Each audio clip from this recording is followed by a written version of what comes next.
That's a good stream. Well done. Yeah, great stream, great stream. I don't think anyone's around to watch it. Yeah, it's good. Apart It's from good. all these, I got a lot done on that stream, actually. yes, Yeah. yes. Do you feel like you got a lot down in the last couple of hours? Well, I hope it was streaming. That's all. There were some technical problems. Yeah. I think Chat it was very live. quiet. Yeah.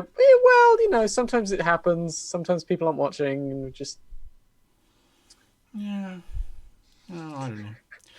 Anyway, so I think we might be muted. we're not muted. We're not. Nope. Ah. No, not muted. No, we're fine. Not muted. I think. Why do I have this? Why do I have this thing? And because you missed. no, what's this? That's mine. Why is your thing in my shop? Because look, if I move my chair, it closes away.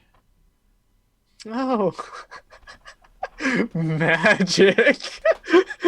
Oh my god! Get out of my room, runner! Ah! All right, I'll withdraw from your territory. We know how Oh you god! get. Oh no! Hello, everybody. Hello. Oh dear, oh dear, oh dear, oh dear.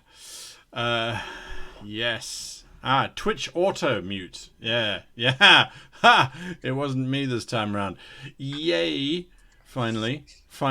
Thank goodness. Yes, I can rest. Easy. Xander, yes, I did get it. Thank you. I saw it. I haven't read it yet, but I saw it. Okay, so what are we doing today, Guy? Well, I don't know. What are you doing today? Let's see what you've done, because you've done quite a lot. Okay. I think sure. almost everybody who's in chat has been part of your live streams anyway. So they've seen it. Maybe not some of the people on YouTube. I saw you started, but that was it. Okay, let's switch screens, and I'll show you what I've done. Okay, so 3, 2, 1, switch. We were That was pretty good. I nearly swore there. That's how good we were.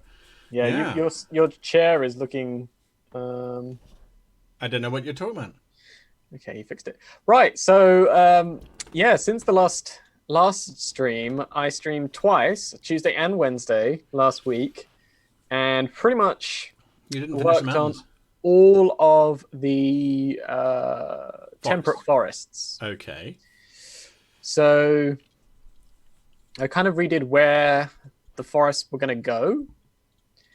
And I worked out we're going to have the big jungle up here, obviously, like we discussed before. Yes. But I filled in these areas down here with a lot more trees.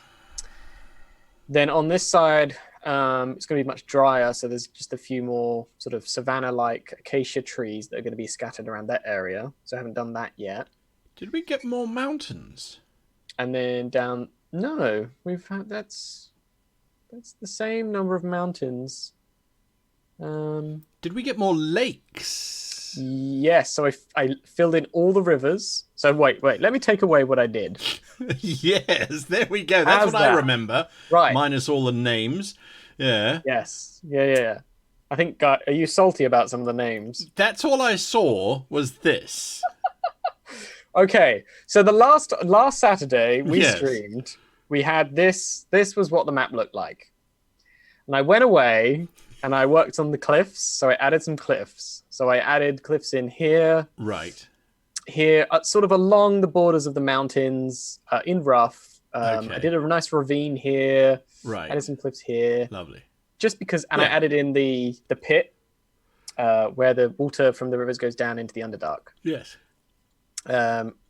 And a couple in the Badlands as well. Yes. And a bit here. So it's basically a lot more elevation. So it looks nice. Yes. Then I added hills.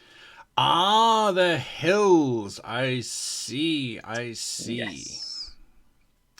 So I added in quite a few bunches of hills that extend some of the mountains. They're sort of amongst the mountains in this elevated bit here, along the Badlands, down here, along here. So yes, there's been an extension of a lot of the ranges through the hills themselves. Right.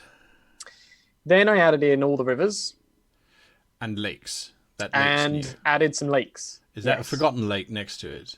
Yeah, so I haven't done the inner bit for that yet. Oh, all right. Like the little waves. Gotcha. Forgot to do that. But yes, there's a lake here. There's some lakes up here. There's a big one here. Nice. Well, that was a whole... Yeah, that's a swamp thing anyway. Yeah, so I did the mangroves here. Right. So this is the kind of still needs to do all the waves and detail and all the rest of it. But this is the basic layout for mangroves because they connect up to the ocean and they're all nice. Very, very nice. I think they look quite interesting and definitely. The rest of it. And the swamp up here. So this is more of a swamp because all the rivers flow and you're going to put sort of swampiness through among here. There are a couple of rivers down here. Right. But this is going to be a much drier area anyway, I thought. So these are going to be more sort of less lush areas, more like the Nile maybe, with a bit of, more arid things around it. And only the rivers themselves are lush. And then I added in all the forests. You added in some forests. Yes. Bloop, trees. Yeah, these took a long time. Quick. If only. Yes. If only. And then I also, with some help from chat, I started adding in names. So I think you were in the stream where we started adding some names. Yeah, from that list that they'd made, right? Yes, exactly, from that list, which is a great reminder. I'm going to fix that list, and I'm going to put it in chat. Okay.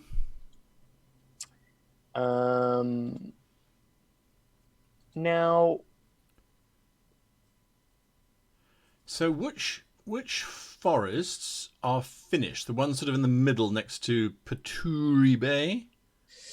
Yes, so if we put the sketch on again, we can see where the forests are supposed to go. And I've missed out a few where some trees and shrubs can go. But generally speaking, this is where the trees are going to be, or the forests are going to be. And so we've got basically two major forests on the map. This Voracic forest and this Ropewood forest here. And the river's kind of going between both of them. So that's quite a nice separator in some ways.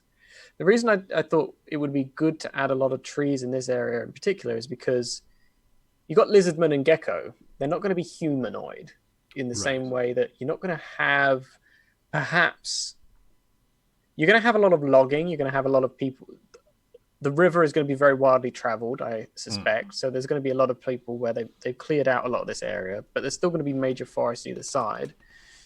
And I just think generally it's going to be a lot more lush. There's going to be a lot more forested areas where they might, at least in some way, coexist more than humans would. Depending on how they feed their population, yes. Yeah, so I just thought it might be a good idea to add more and more forest here. Because originally we had forest here, but there were smaller clumps. Okay. There was one up here. Big jungle's cool. I'll show you some imagery that I've got that will definitely support that. So that's good. Anything else that you guys have been doing? No, that's about it. We had some little thought. We had some discussions about some of the interesting things that could be happening with the names of these places. Nothing particularly massive. I said to chat that it would be good to put a volcano here because so far we don't have any volcanoes on the map. We could put some in amongst the mountains. That's also possible.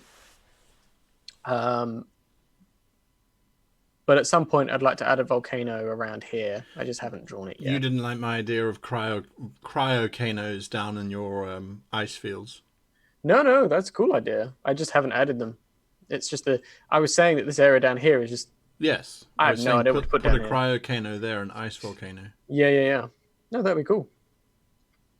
That'd be good. Okay. How do you pronounce the W? Paturu Bay. Paturu. I like Paturu. Paturu, I think it's cool. We could change that slightly. It's just the W. I don't know how you... I mean, is it a long U? It could be. Paturu. R-U, yeah. Paturu. Okay. It's easier to say. It is easier to say. Yes. Paturu Bay. I like Jurassic Forest. I mean, it's derivative, but it's lovely. So what are you going to be working on now? Are you carrying on with forests? I have no idea. I have no plan. I'm gonna send the link. This is a new copy of the document. I have the old one saved. Okay. This is the document for Hello World. And I'm going to put this into chat. And then I will share it with YouTube. Now, I haven't been watching chat YouTube, so I will go back and have a look and see what is going on there. So, hello. Yeah, so I'll try and pay more attention to chat. All right, so let's go back here. Blah blah blah. Aaron Floyd asks, "Are we starting anew?" No, we're not. We're continuing along with the 5 lands territory as we can see there. I think. How many more hours do you think you've got to go? 30?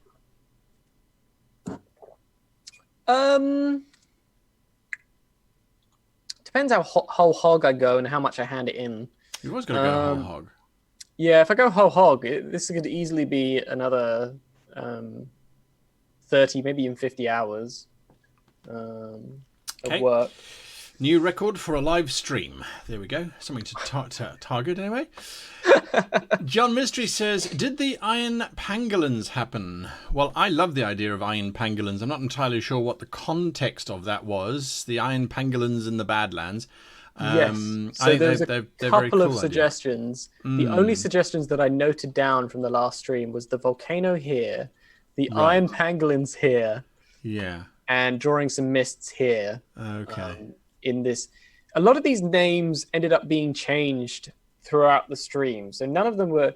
This went through, I think, 4 or 5 different names. Eventually, we settled on the Godwell because the idea was that there was some kind of there was something here, and gods battled, and that's what collapsed the crust. Because if this is a planet, then the size of this hole going down into the Underdark. Yes. And each hex from end to end is 3 miles long, like wide. Right. This is a very, very large hole. It is. It's lovely. It's absolutely lovely. Which is incredibly interesting, incredibly thematic, and all the rest of it. And I love it. But something absolutely horrendous must have happened. And so people was like, oh, well, what if the gods did it? And I was like, okay, yeah, sure. Well, what kind of names? So eventually we settled on the Godwell. I don't have a problem with the Godwell. What does it what does it inspire if you don't know any story when you what are you doing? Sad face. Why sad face? No, it's fine. We can change the sad face. No. I'm just giving you my thinking because that's the whole point, is to share our thoughts here. So when you say the Godwell, and you say to players, you come across, having traipsed through the jungles of the Kolath, a magnificently spectacular hole. It is the Godwell. What do you expect to have happen in that space? The Godwell. I see. It's not a test. You can't, fail it. You can't say something wrong. No, but I see what you're getting at. I think that you're right. So a proposal. It kind of conjures up the idea that the Godwell either contains a god, or in some way was created purposefully by a god rather than cataclysmically, or as some kind of rent in the earth or whatever there is. Right. So you're saying that the name is basically a bit. I think that all names on maps should have, because we're creating them. Usually they were either functional or they were a result of somebody who got there first, or they were a warning. right? Yeah. Here be dragons. Yeah. So a proposal would be to change the god well to the god graves. Okay. Simply because that makes it far more ominous. Sure. And it's then like, what? So there's a god buried down here. There's multiple gods buried down here. I don't know. I mean, maybe the god well is better. I just also think that the word god well sounds a little bit like goodwill. You just want it to be spookier, don't you, Guy? Yeah, I do. You want it to be spook. I do. The god graves, the god pit, the god. Yeah. Chat is saying the god punch, the god tear, the god scar, god fall, the god tombs, the god's god wrath. Falls could work because there's lots of rivers pouring in there, as you know. So some cartographer would go, "Oh, that's a clever little pun, isn't it?" The god falls. Yeah, because maybe gods actually did fall there. That's pretty good. Yeah, I like the idea stronger of than Godwill, because Godwill becomes Godwill. It gets lost. I'm still at 3 minutes past 8 in terms of going through the chat. So Godfall, the Godfall graves, the Godfalls. Yeah, I don't know. I think God. It just needs to tell a bit of a story. That's all. Yeah. Okay. Xanderwin says, Caeora, what was your very first map that you ever made, and what was it? What map do you mean? What was my first ever map ever? Yeah, ever. I can remember my first map. I'll show you. Oh, I can't show you my first map.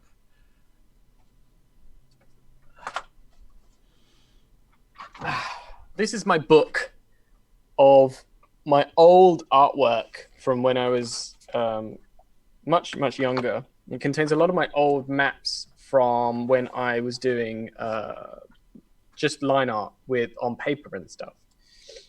I took this to Dragon Meet the first year I went to Dragon Meet to show off things. But it does contain. Let's go here. One of the first maps that I have. Just switch back to regular view, Caeora. Sure, because you won't be able to see it, will you? No. You can get that. Oh, you know what? I don't think it is in here anymore. No, sorry. All the suspense and tension, and it's gone. I took it out because it was so bad. I didn't want to show it off at Dragon Meet. Now you're going to show it off on a stream for all of posterity. Posterity. When I started doing Patreon again, or when I started doing Patreon, so when I started doing maps professionally for Patreon, I started off with battle maps, and it took me a very long time to switch over to doing region maps and world maps, because originally it was a request from people, and the first ever map or sort of weird region map thing that I got requested for was this map. Closer to the camera, then we won't. There we go. Well, that's very pretty, and that's hand drawn.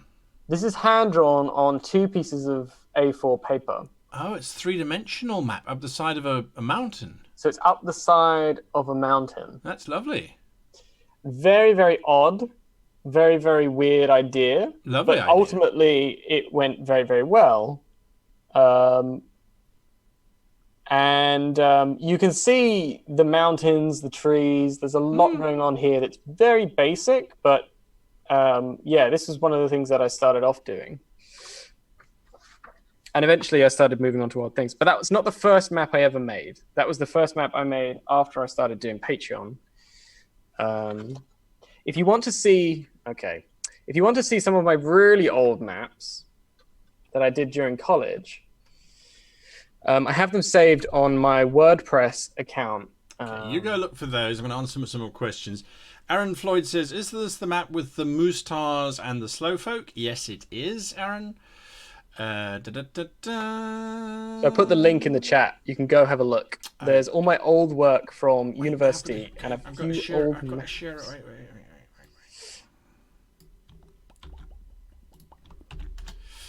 All right, so it's shared there, and that's your old WordPress. Oh, God. WordPress. Gotta love it. Yeah. Dungeon exploring, dragon slaying. That's lovely. Oh, yeah. All right, so we go to maps. Wait a minute. Mm-hmm. I think I can do this bit better. We might not hear you for a moment. That's fine. Can we still hear? Yes, we can. Okay, so we go to maps. Which one is it? So these aren't my first maps either, but these are very early maps.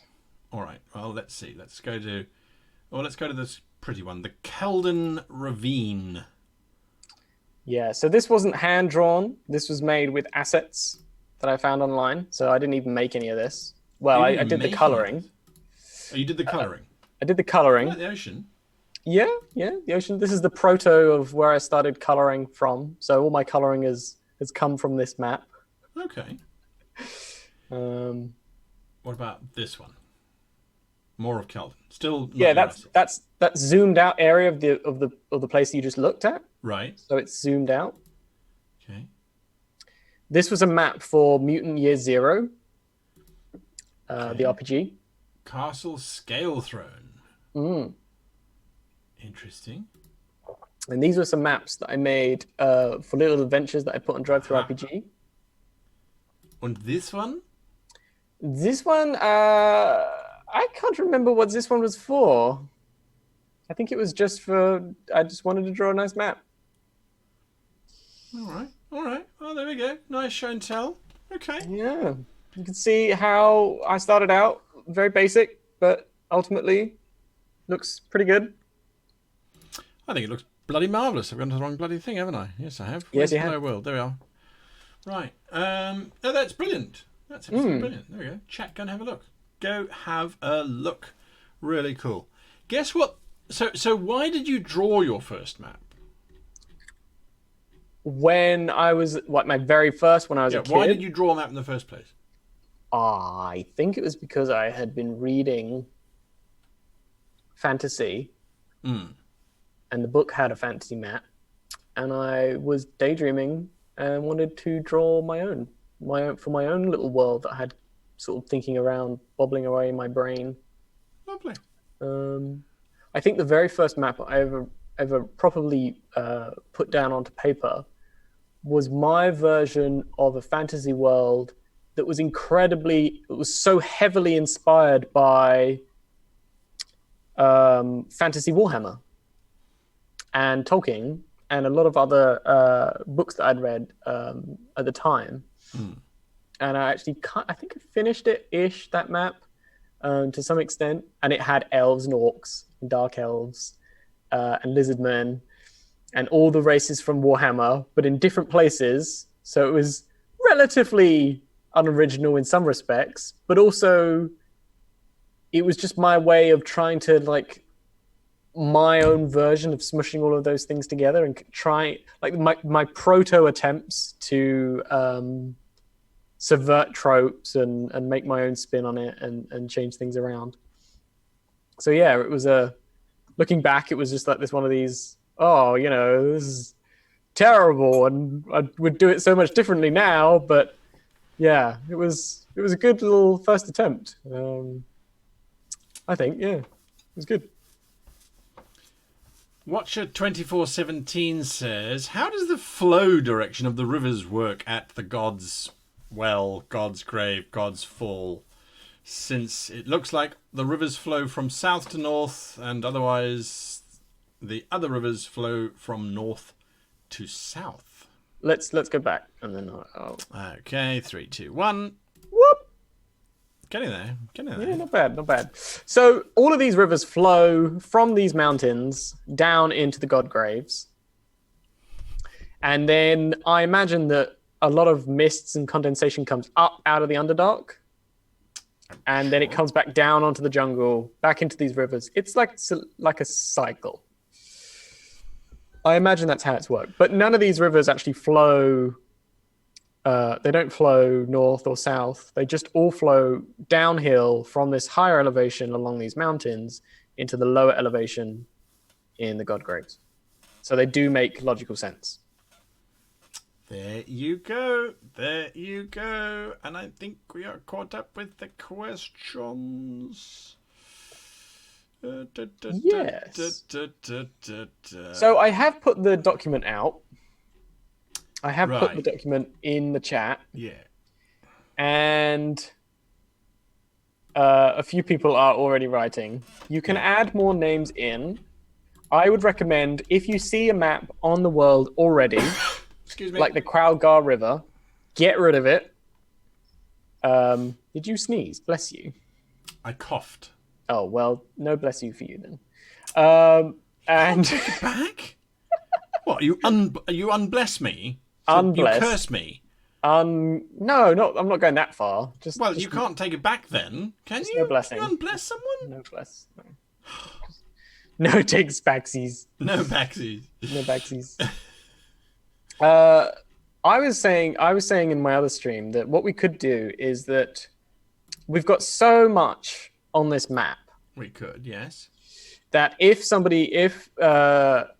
you want to write down or put the name of, say, the Jurassic Forest at the bottom of the document on Google Doc, if you have an idea for that forest, one sentence only, you can write down that idea, and you can have a list of everybody's ideas for that particular area. And then, Guy, you can pick one or come up with something yourself. Well, we've got some basic stuff.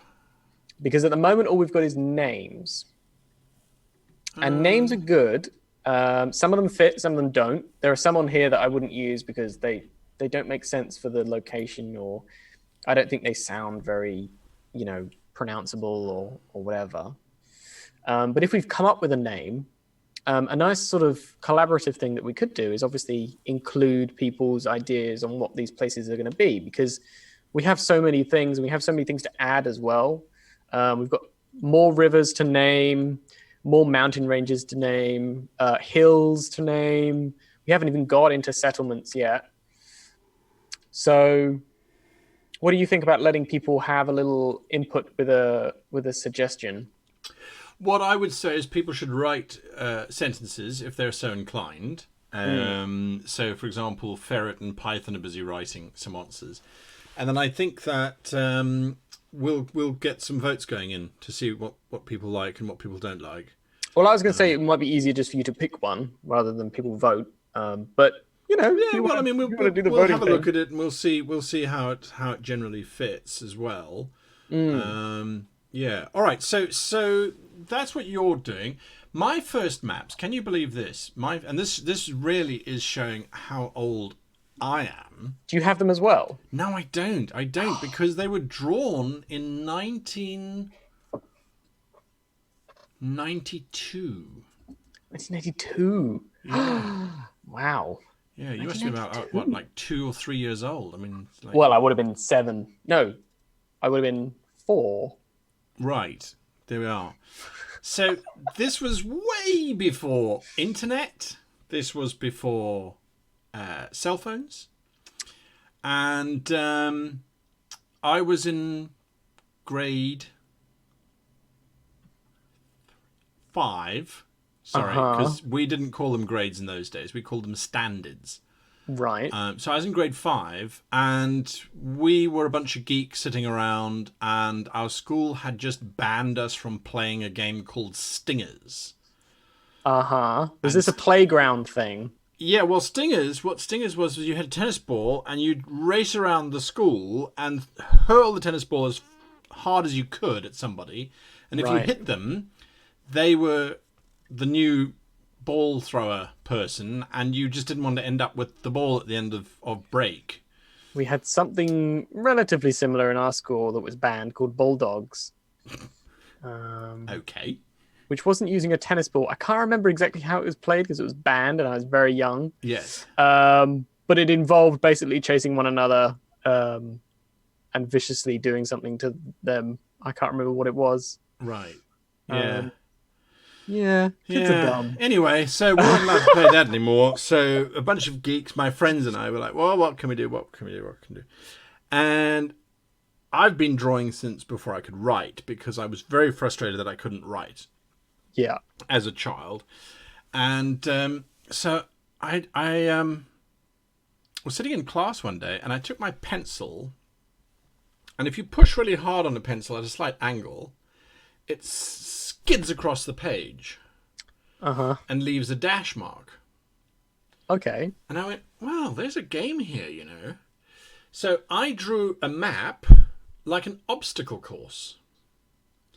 And then my friends would all sit around this map, and you'd each have a pencil, preferably of a different color or a different sort of gradation. And you'd get a turn to flick your pencil across the page to try and cover the page as fast as you could.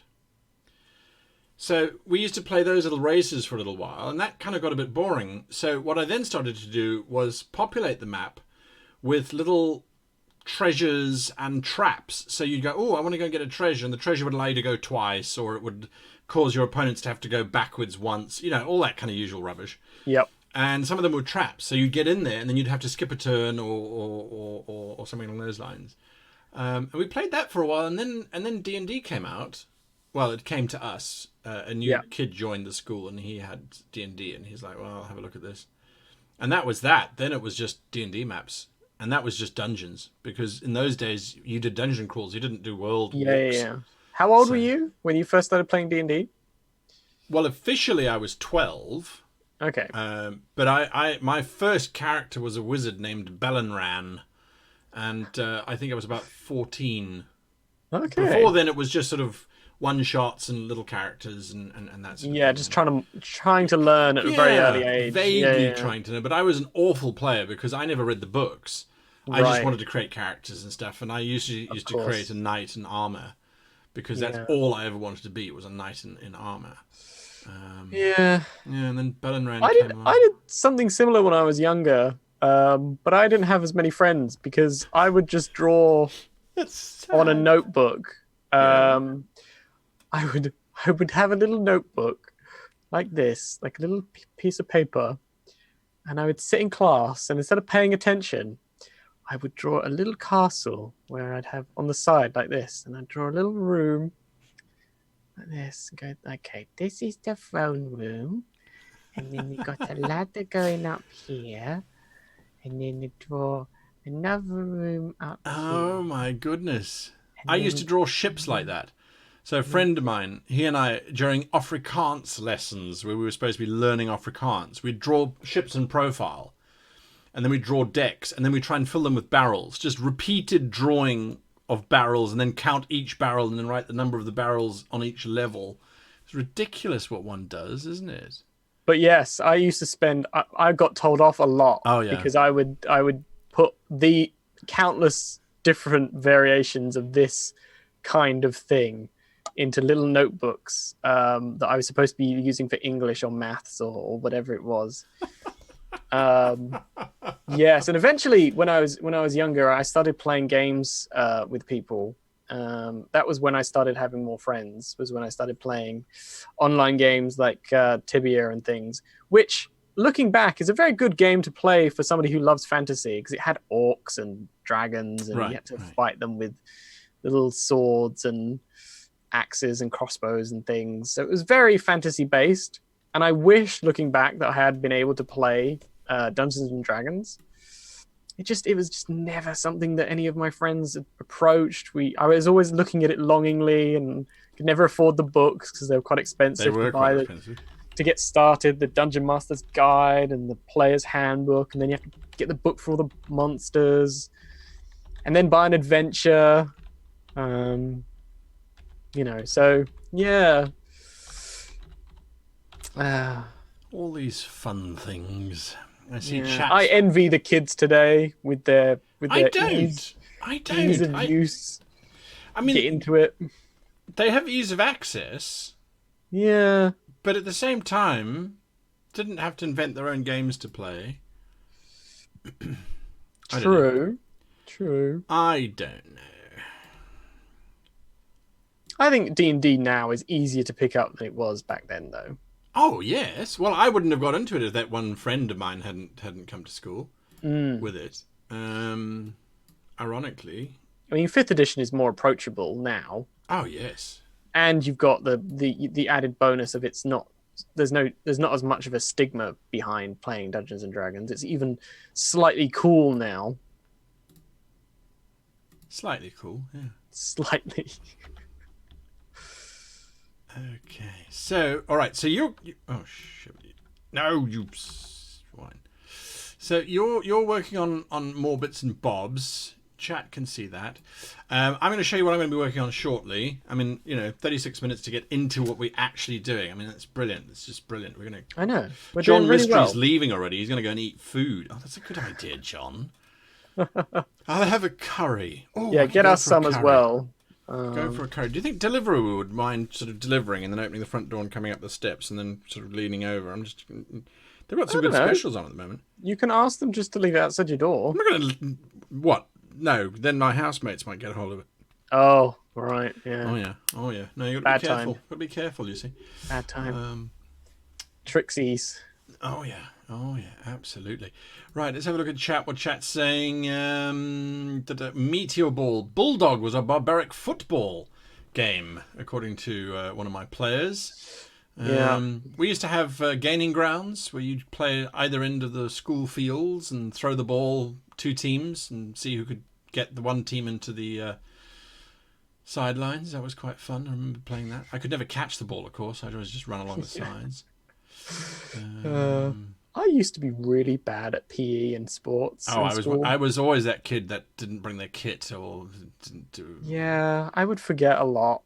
Yeah. I just was never really that interested. I was always a really tiny little kid. I was always the smallest sort of person in my class. I'm still tiny now. If you meet me in real life, you're like, oh my god, Caeora, you're tiny. You're not that tiny. I mean, you're not tiny. I mean, you're not like weird tiny. I'm not weirdly, 4 foot tall or that kind of. There's nothing wrong with being 4 foot tall. No, but yes. I'm not talking tiny. I'm just a small man. I'm very, very small. There we go. Come to terms with it. I've come to terms with it. There we go. Roddy Yabala says, have you guys ever done 3-dimensional maps, 3D maps? I've recently started learning Blender with my Wacom tablet, and it looks like something that could be done. I have been trained as a 3D animator, so I've played around with 3D landscaping, and I use a tool called Wow, that's an amazing tool. Absolutely. I suggest you all go and download it. If you can pronounce it, you can download it. Yes. Pretend to be a vampire. Flowscape. I use Flowscape. And that's... I don't think it's doing exactly what you're talking about there, Rod, but it is 3-dimensional, and they do use it for map making if you're so inclined. So there is that. Sorry, I'm not being obscene. It's just I'm sitting on something. Right. My first character was a fighter and had a sour experience. Says Xander. Dylan said, I used to draw world and region maps in my school notebooks as well. Whirl says, is Guy from South Africa? OMG! OMG! I'm a Safa too. Well, I'm no longer a Safa, but I am from South Africa.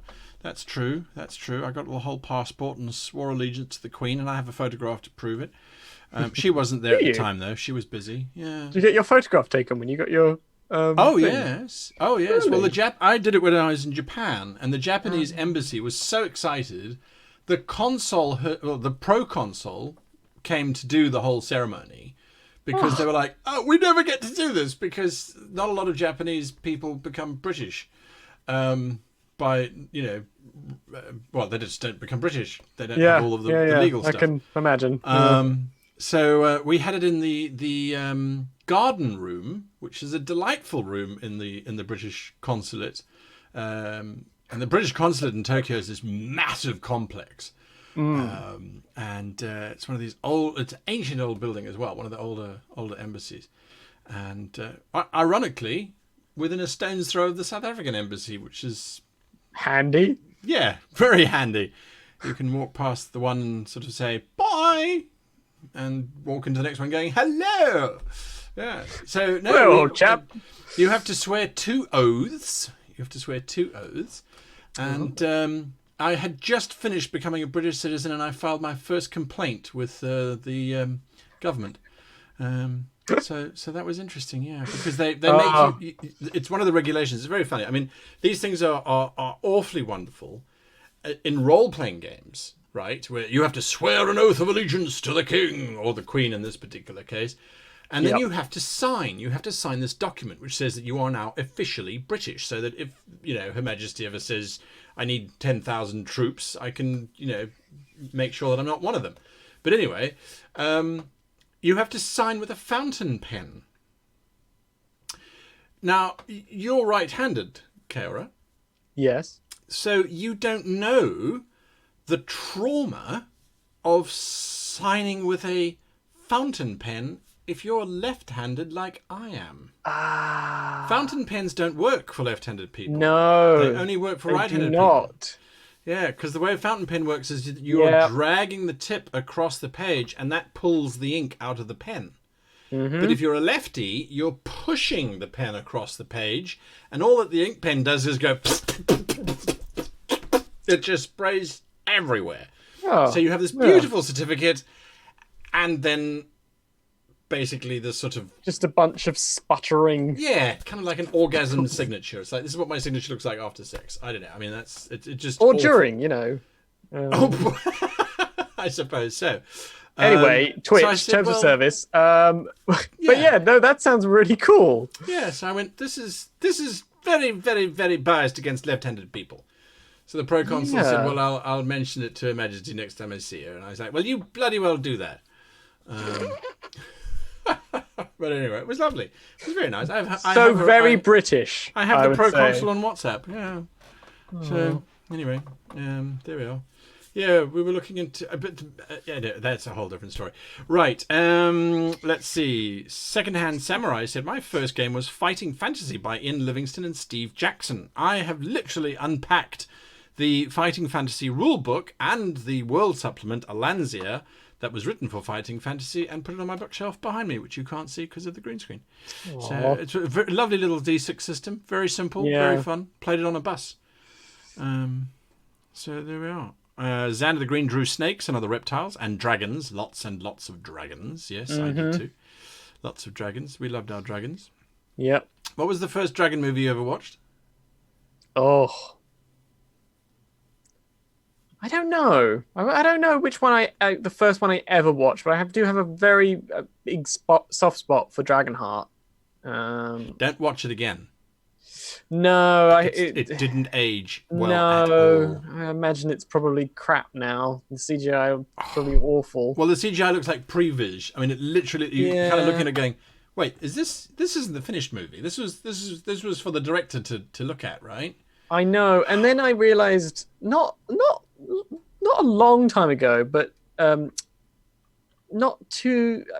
basically a few years ago, I realized they made a bunch of straight-to-DVD sequels for Dragonheart as well. So they made like Dragonheart 2 and 3, and then there was a weird one with a baby dragon and so on and so forth. And if it's possible, I think the dragon looks worse in those. Well, the budget's just smaller and smaller and smaller. Smaller and smaller budget. And they look awful. Awful. No, they do. My poor childhood. Yes. What was the first dragon movie you watched? The same one that Flight of Samurai watched, which I think is very, very curious. We must be of a similar age group. There was an animated kids film called Flight of Dragons, which basically was a little boy from modern day time period who was pulled into this world of dragons. I don't remember it very much more than that. But I was so enamored by the dragons that my mother had to get the VHS machine and pause it at this one particular close-up of the dragon so she could put tracing paper onto the television screen. And in these days, the television screens were made out of glass and they were robust as hell, so you could do this. So she could trace the dragon and then draw it for me because that was all I wanted. I must have been about 5 or 4 at that age because I was watching He-Man and Flight of Dragons. that was my favorite film. I used to do the drawing thing on screen when I was trying to draw animals. So when I was trying to draw lions and things, I would pause the old and dinosaurs as well. Walking the dinosaurs, I would pause the screen. That's funny. Okay, right. Yeah. So lots of world building going on tonight. Dragonheart is the first one I can remember watching. Yeah. Yeah. Sorry, everyone. Willow technically had a dragon in it. Willow was the next one. We're just chatting now, and I'm just sitting here. Well, you're drawing, you're working. I'm not, because I'm reading the chat and having too much fun talking. No, that's fine. Just talk to chat. No, I'm gonna start doing something. Okay, so I mean, we'll continue to talk, obviously, but I do feel like I should be doing something. You know, not just sitting here remembering my childhood.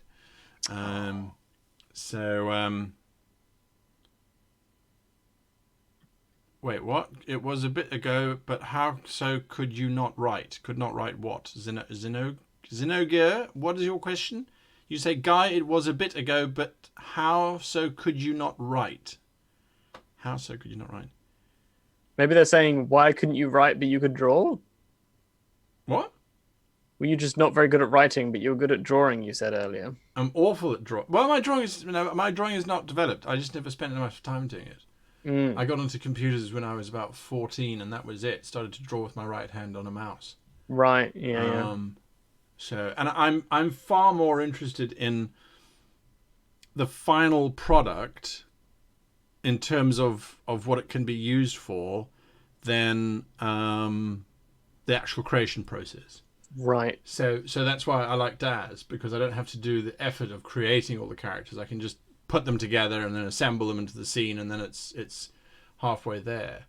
Again, it's why I like working with other people.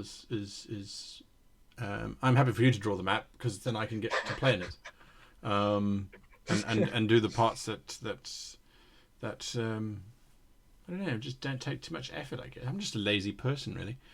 Anyway, so what are the things that we have to do when we are designing a world and when we're putting it together? And I think this is an important process, or it might not seem important if this is for your homebrew, but I think it's important, and I'm going to share it with you, because it's what I've got to do it. So it's part of the stream, is coming up with the look and feel visually. So we've got what Caeora's doing there, and that map is absolutely beautiful. And it should inspire us in terms of how we tell our stories and how we describe things. But there is a reason photograph, picture paints 1,000 words, and that's not untrue. So I'm working at the moment in World Anvil. So we've got the world in World Anvil, and I will share that with you. But part of that is finding imagery to then support the world that we're making. World. Yeah. And part of that is then making it look nice. So I'll show you what I've done, if you want to see. Yeah. I will stop sharing. Oh, you don't have to. No, go back. No. I didn't realize what you're doing. No, I've got an overlay. I just okay. Just overlay you. Yes. Let me move it from down there. Let me move. Oh, let's see. The problem is, yeah. All right. So this is the World Anvil. Let's open this up. This is the World Anvil layout as it is. So we got that WA at the top. Kamazatl Basin was what we were working on. So I went and found some photographs. Yeah. Let me fix that. Give me just a moment. You've got a bit of a green issue. Yeah, it's gone now. There we are. So it's fixed now. So there's the Kamazatl Basin. So I found this photograph, lovely photograph. pxbay.com. It's free to sign up, and they've got thousands and thousands of photographs, a very high resolution, which I like. So I sort of saw this, and it's like distant mountains with a bit of jungle in the front. So it's kind of nice in a way. Then I saw this picture, which I thought was absolutely perfect, in terms of those big broad rivers and the foliage of sort of dense jungle. So I'm quite happy that you've added in more jungle. I think that works. Right, yeah. That does fit a lot more. Yeah, and then I carried on looking, and then I found this ruin with trees growing over it, and this is from Myanmar area, somewhere around Jakarta, Myanmar, in that sort of general 4,000 kilometers worth of geography. But it was just so wonderful to see this. Now in the stream, I shouted at you the African wild fig tree.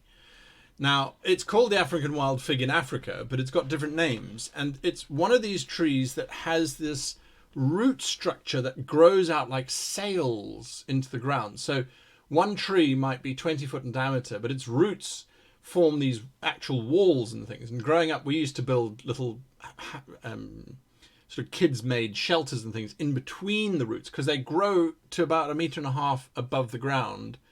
Like big walls of root. I don't know how else to describe it. Anyway. Yeah, I can picture it. Yeah, so this is not that. This is a strangler vine, which grows up over trees and then consumes the trees from the outside in, and then you end up with these interesting things. Anyway, so I found these things. But what I wanted to work on now was the cover of the whole thing. And I think it's important when you're doing your covers to get it right. It sets the tone. What do you think? I mean, you just worked on Blood Grotto, didn't you? Yes. So I agree.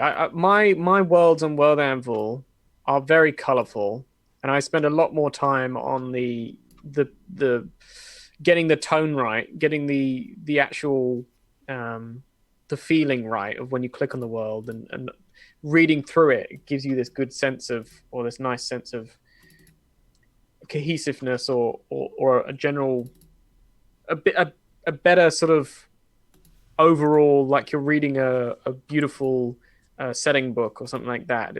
The page, it always has a texture that fits with the thing, or the text and the titles and the borders and the images are all very nicely blended together. And a good book is one that really pulls you in with the writing.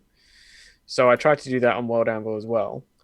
So yeah, I think that the cover is quite important. You basically want to make something that basically encapsulates the entire setting, so that it's at the front of every single one of the articles, right? Yeah, pretty much. It's going to go up here, so it's the first thing that people will see, and it's going to inspire you. So it's worth taking a bit of time to do that. And since this whole stream is about making worlds, right? I will shrink mine down a little bit. Chat can inform us as to what specifically they want. Let me move this up here. Does that block you? Yes, it does. So let me put it over there, then I can still see what's going on. Laura Bones says it looks like photographs that your friend took in Cambodia. Yes, well, it's that stretch, isn't it, from all the way from Myanmar across. So there we go. People are talking about metric system. Haven't been in school for decades. Yeah, me neither. So, yeah. Well, we're getting personal now. So, right, you are. Okay, so I am going to try and show you what I'm going to be working on. If I just move this over. So let's do that. What I do is I go into Photoshop. There you are. You can see Photoshop.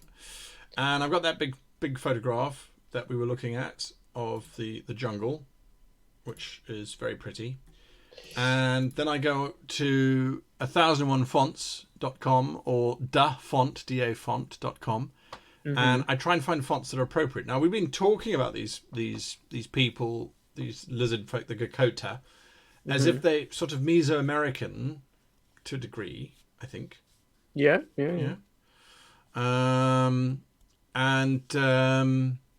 So that's kind of the fonts that I was looking for, and that sort of thing. And it's called the Five Lands. That I think we agreed on. So I found this font, which I think looks quite nice. It's got this sort of slight funny curl to it, which gives it almost an Aztec, because that square shape on the font works quite well. What's the font called? Mayan. Mayan Aztec sort of font thing. But you're going to see what I'm going to do with it in a little bit. This is not a tutorial on YouTube, on Photoshop, trust me. So I did that, and I was like, okay, well we could do this, and that's all right, and that'll sit somewhere. But then I wanted some symbolism, so I went and found another font which was Mayan Symbols, and this kind of looks like a rising sun lizardy sort of dinosaur thing. I don't know. I like the floret flower design around it. We can change that, but I thought, well, that's pretty symbolic. That's lovely. Which could work. And then I found a little gecko, a Mesoamerican gecko, which I thought worked really, really well. So it's almost like we've got the imperial standard, and then we've got the rough little gecko thingy. So we're going to play around with that a little bit. We might just sort of drop that in the corner down here as a bit of a hint or something. Yeah, no, that's perfect. Yeah, I love that font as well. I think that's a really nice. Yeah. Font. Then I apply effects. So I mean, again, this is all just as we go along. And I like playing around with effects. I mean, you can do so much with them. And what we're going to do to begin with is we're going to change the color so we can actually see what the hell's going on. And I kind of get the sense that a gold color would work quite well. I don't know. Do you think gold? I mean, is that too cliched? Well, it's going to make you very sad. What? I really just like the white. You like the white? What about turquoise? I mean, I haven't finished with the font yet. When you have the white and you have the symbol there together, so you've got no effects. Yeah. You've got the pure white and that pure symbol. Yeah. That looks so clean. It does, but you can't read it. Why not? Just give me a second. Give me a second. I'll prove it to you. I'll prove that it's worth doing. All right. Just wait. What does chat say? Thin black outline. Guy, could you link the site where you got the landscape photos from? I can try. I could. Maybe. I can try. I've got to make sure we're linking in the right place, though, because there's, Pixel Bay, Porn Bay, and I'll get fired if it's the wrong one. I don't think there is a Porn Bay, actually, is there? I don't know. There was a Pirate Bay once long ago. It's called I'm not going to get into that conversation. Pixhere.com. Okay, so that's the one that I use, pixhere.com. Lots and lots and lots of pics. Really, really, really cool. And then it's defont.com and 1001fonts.com. Those are really cool. So yeah. Right, sorry, I got distracted. Wait, where am I? There. Okay, yes, fine. Okay, so we're busy playing around with that idea. The stroke, it kind of works, but we'll get there. That works better. That doesn't work at all. That has no effect anymore. We said maybe gold. Gold is actually orange. Can you do the same effect to the symbol? Yes, I can.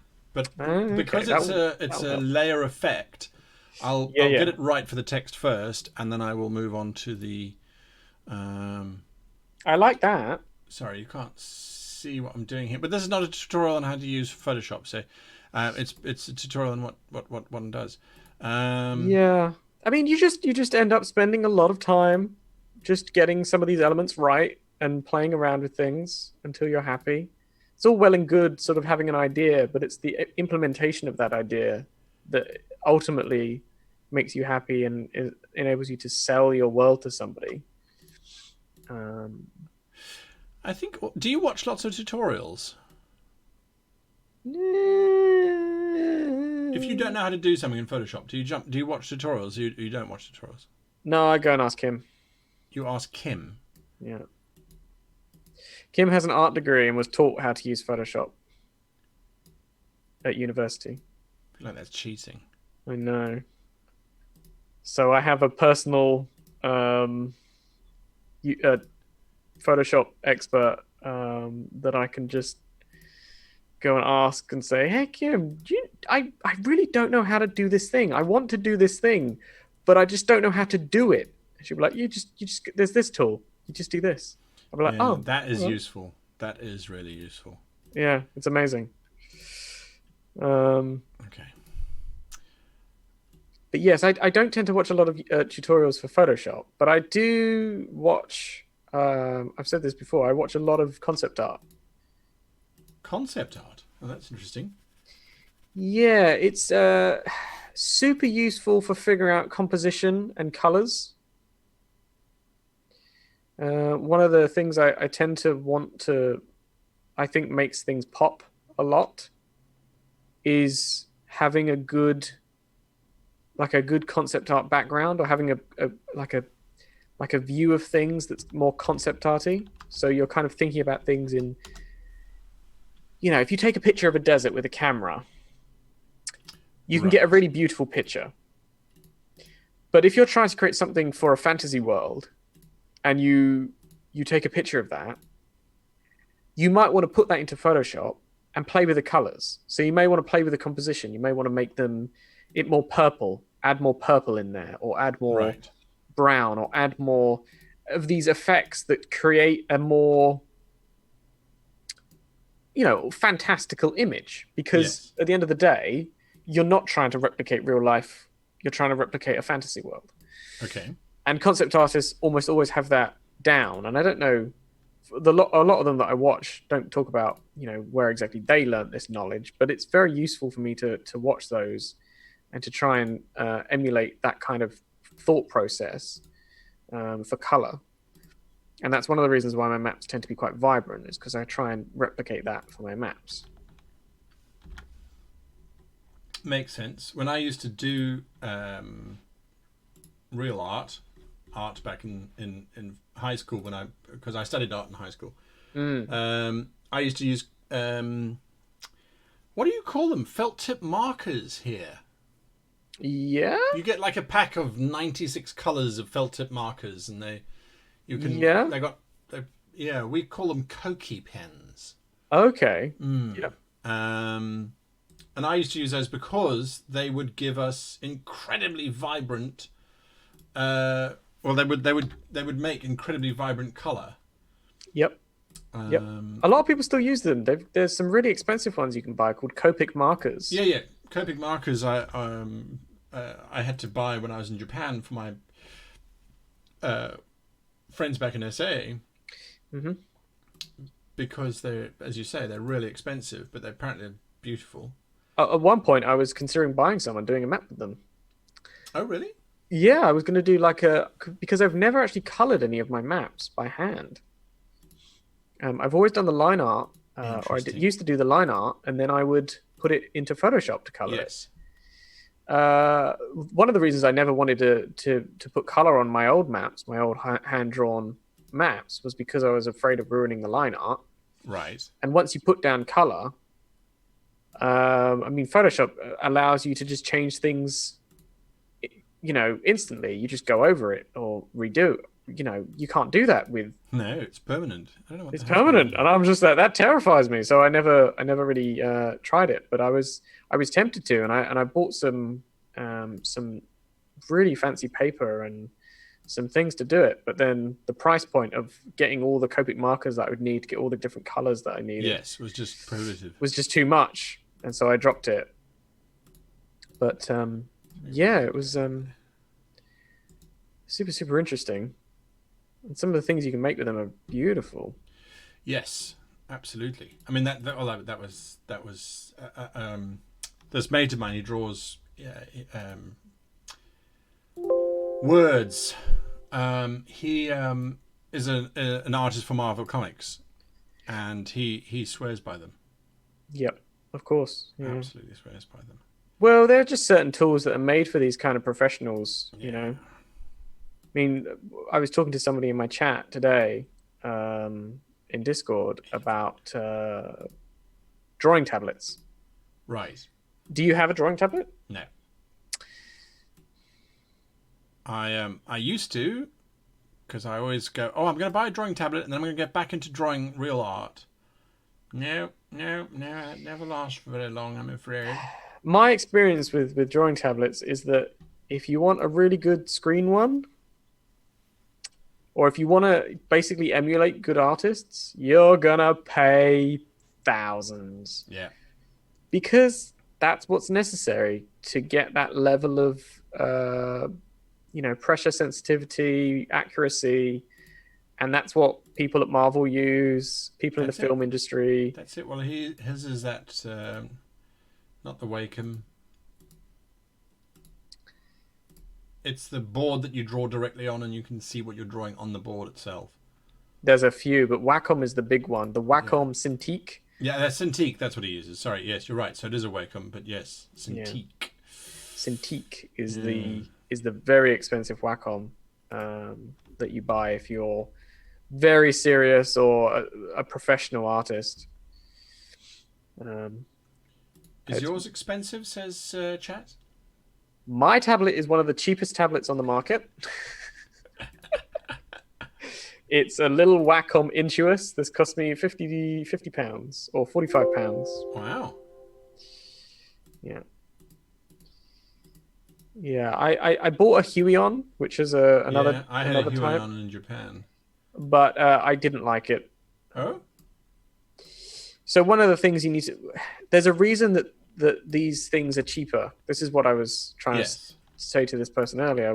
There's a reason that the tablets that you buy are cheaper than the professional ones that professionals buy, and often it's very, very obscure technical things that can affect you if you're a specific kind of artist. So for me, when I bought a Huion, and tried it out, it had a very low screen response time, which means if you're drawing with black lines like this, so for example, line art for a map, or anime or cartoon, say you're drawing Marvel comics or whatever, you're drawing a lot with black. If your screen response time is high, sorry, not low, high. As in it takes a long time to drag across to update. What happens is when you drag the screen around in Photoshop like this, which you can see on the screen right now, is you can see it's fine. I mean, it's a bit wavy, but that's just because I'm streaming it to Guy and all the rest of it. But on a screen, on the Huion that I was drawing on, I would drag it up and down and left and right, and the lag would be like this. Each line would delay and shudder, and it would give me it gave me a headache after about an hour of using it. I'm sure. And it was just completely unusable. So I had to send it back. If you're drawing other art, which was more sort of colors, and you're not drawing with black as much, I'm sure it's not a problem, because I was drawing with color and it wasn't happening. It was only the very, very dark black and dark brown lines that was causing me grief. The problem. Interesting. So I had to send it back. Okay.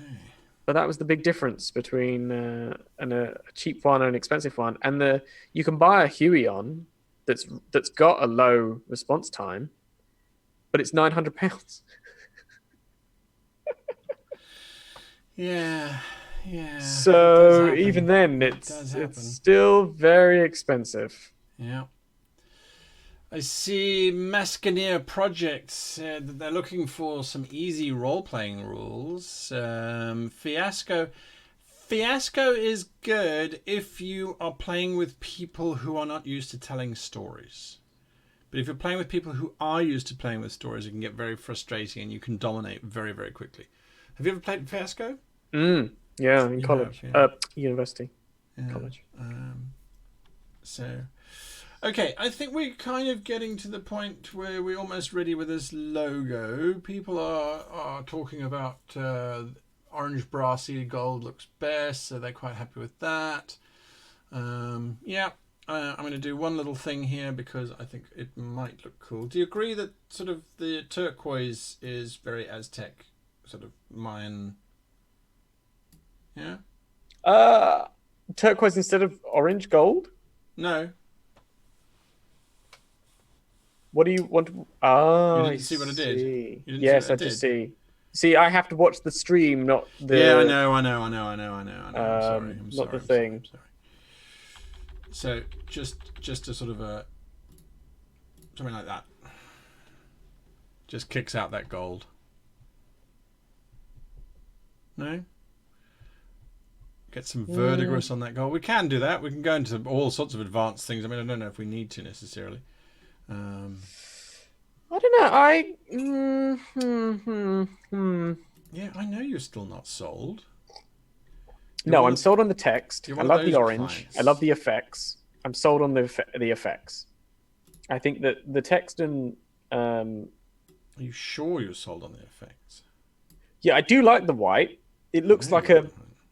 it looks nice, but... I mean, if I'm going to use that text, I'll use that text like that and put it over this map.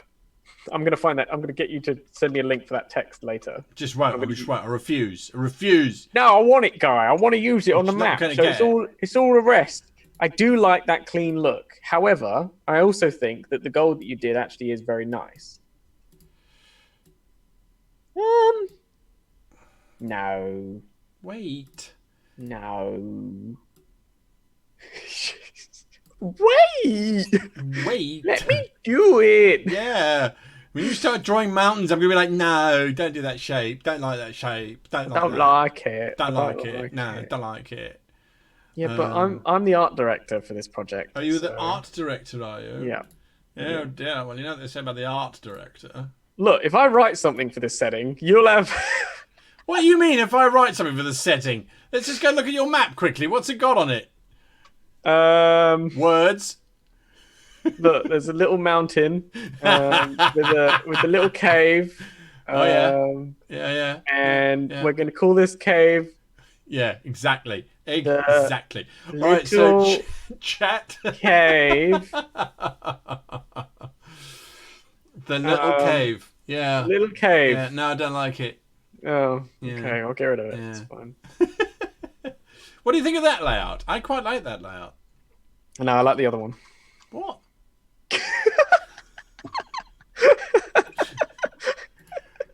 Well, it's that or gold. And the gold we can put next to each other as well, actually. Put it on top. On top might work, actually. No, what are you doing? What do you mean, what am I doing? I'm what just are you moving doing? things around. That's what you got to do. You got to experiment. You got to live life. Make bold choices. Get rid of that. No, you've got a weird white thing there. Yeah, it's gone. Look. Crikey. You know, some people... Yeah, Caeora is going to be that guy tonight. Usually it's my job to be the, pedantic. Everything has to be... Yeah, keep going. Yeah. No. It's fine. You only live once. Yeah, YOLO. I'm not sure that applies to this kind of graphic design, but... Okay, well, look. I mean, this is just a bit of fun, just to show you parts of the things that go on. To do. Look, I will be happy with whatever you decide looks good. Right. Great. But deep down, you'll know you're wrong. But deep down, I'll always hold reservations. No, You see, the thing is, are you going to turn the lizard orange? No. Gold? You're going to leave that white? Yeah. Well, then you have to make the text white. No, because the lizard represents the repressed masses of the Gakota versus the imperial gold of their masters. Come on, you've got to get into the headspace here. If you're going to sell this thing, you've got to sell it properly, right? So they are the repressed masses, so they just go over there like that. All right. There we go. Can we have the image with the word surrounding it? The can be above it. 5 can be to my left, and the lands can be to my right. Wait, what? I digesting that is probably never going to work. I don't know. Can have the image with the word surrounding it. Oh, I see. So like a stamp, a seal. Yeah, no, we could. Yeah, no. You see, you're taking ideas from chat and just throwing them on the ground. Too much effort. So yes, they're giving you some wonderful ideas. It would be nice. It would be nice to have it round. But we're going to go with this very old-fashioned style. of look and feel. Maybe I'll change him in terms of color, because we're talking about color. Is this still text? Oh, that's brilliant. Look at that. Look at that. Some might actually say that it was intentional. Some might say. They'd be wrong.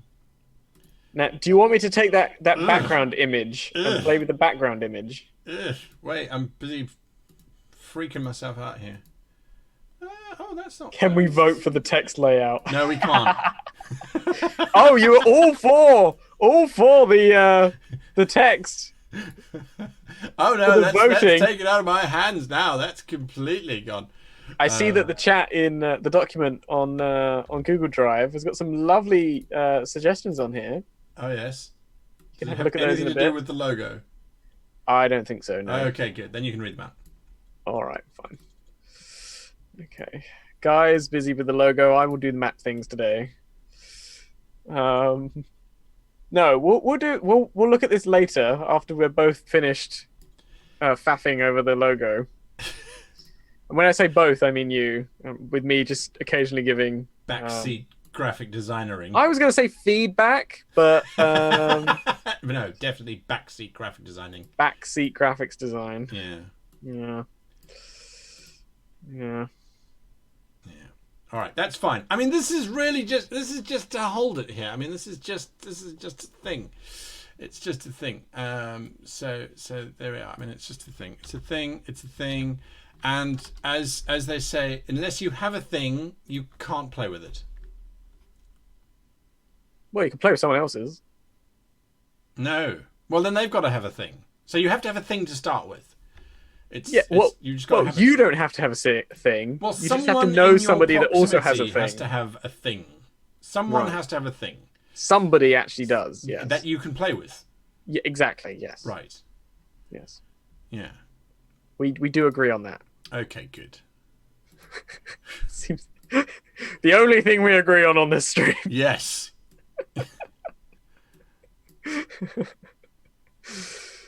Oh. Busy playing around in the background quickly. Just oh my god, no. Well, just you freaking hold your horses. What are you doing? I'm just playing. I'm experimenting. How do you think art happens? You've got to be experimental. You've got to drive things forward. That looks quite nice, doesn't it? No. Actually, kind of. If you turned it down a lot more. Give it just a little bit of a... No, what I forgot to do was duplicate the layer. Ah, I see. Well, so rookie mistake. Now I've duplicated it. Rookie error. Listen. Aren't you supposed to be drawing trees or mountains or something? Because I'm not seeing that happening. I am. Look. Oh yeah. Oh, lots of skill there. I know. It's taking a long time. It is taking a long time. Also, I keep getting lag. I don't know what's happening, but my pen is... Yeah, so occasionally my pen will just go... Well, like the fountain pen in Tokyo. Yeah, exactly. Yeah. Every time I'm like, ooh.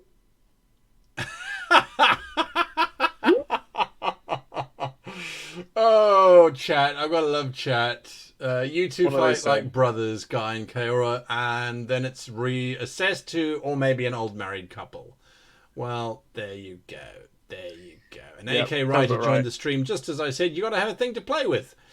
Yes, absolutely. So, Guy, all that you're doing is... or find somebody that does. I'm adamant that you can do it in pairs. Wait, what? It's not just... You don't have to do it on your own. You can find a partner. Well, I don't know. It seems to be making it more difficult. Well, it does. It does make it more difficult to do it with two people. What do you think of that? It's a mixture of the two. No.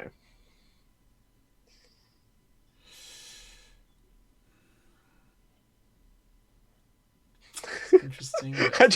Do you want more feedback than that, or? No, it's fine. I'm just. You just want my flat out basic opinion. It's fine. I'm just storing it for later. Just storing it for later when we start talking about important things. Oh no. Right? Yeah. What about that? No. Come back to bite me in the ass later, guys. Oh yeah. Your ass is bitten. Oh no. No wait. It's like that time I went to Greece and slept with the door open.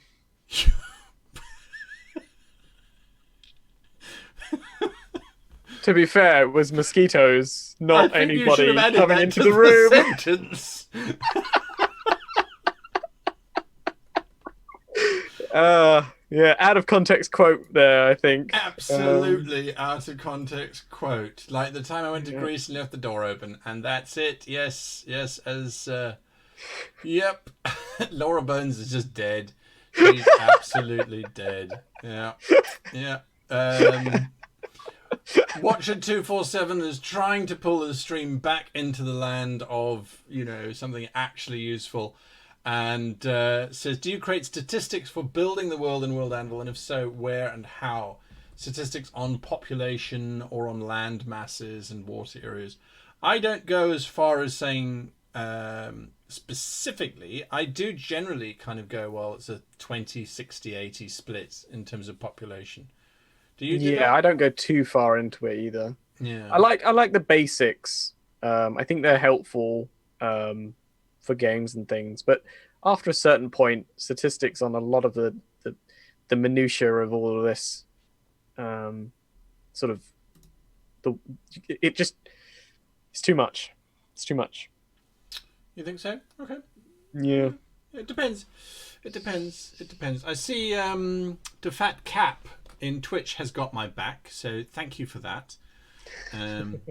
He's saying, or she's saying, or they're saying, and Guy was so nice about the Godwell. I explained my position. I provided alternative suggestions. Yeah. Guy just wasn't prepared for the level of sass today. I think I'm being far more sassy than Guy is prepared for. And as the stream's gone on, I've got increasingly more sassy. And he's just not been able to... rise to the occasion. Or just deal with my shit. Hey. Wait a minute. 5 lands cover. Give it a nice, useful name. All right, so I am back in. I'm back in World Anvil. As you can see, this is what it is at the moment. What I've been working on is what's going to replace this WA at the top up here. Yes. So I'm going to come back here. I'm going to go to this really cool little function, quick and mass uploading of images. There is the cover that I've just made.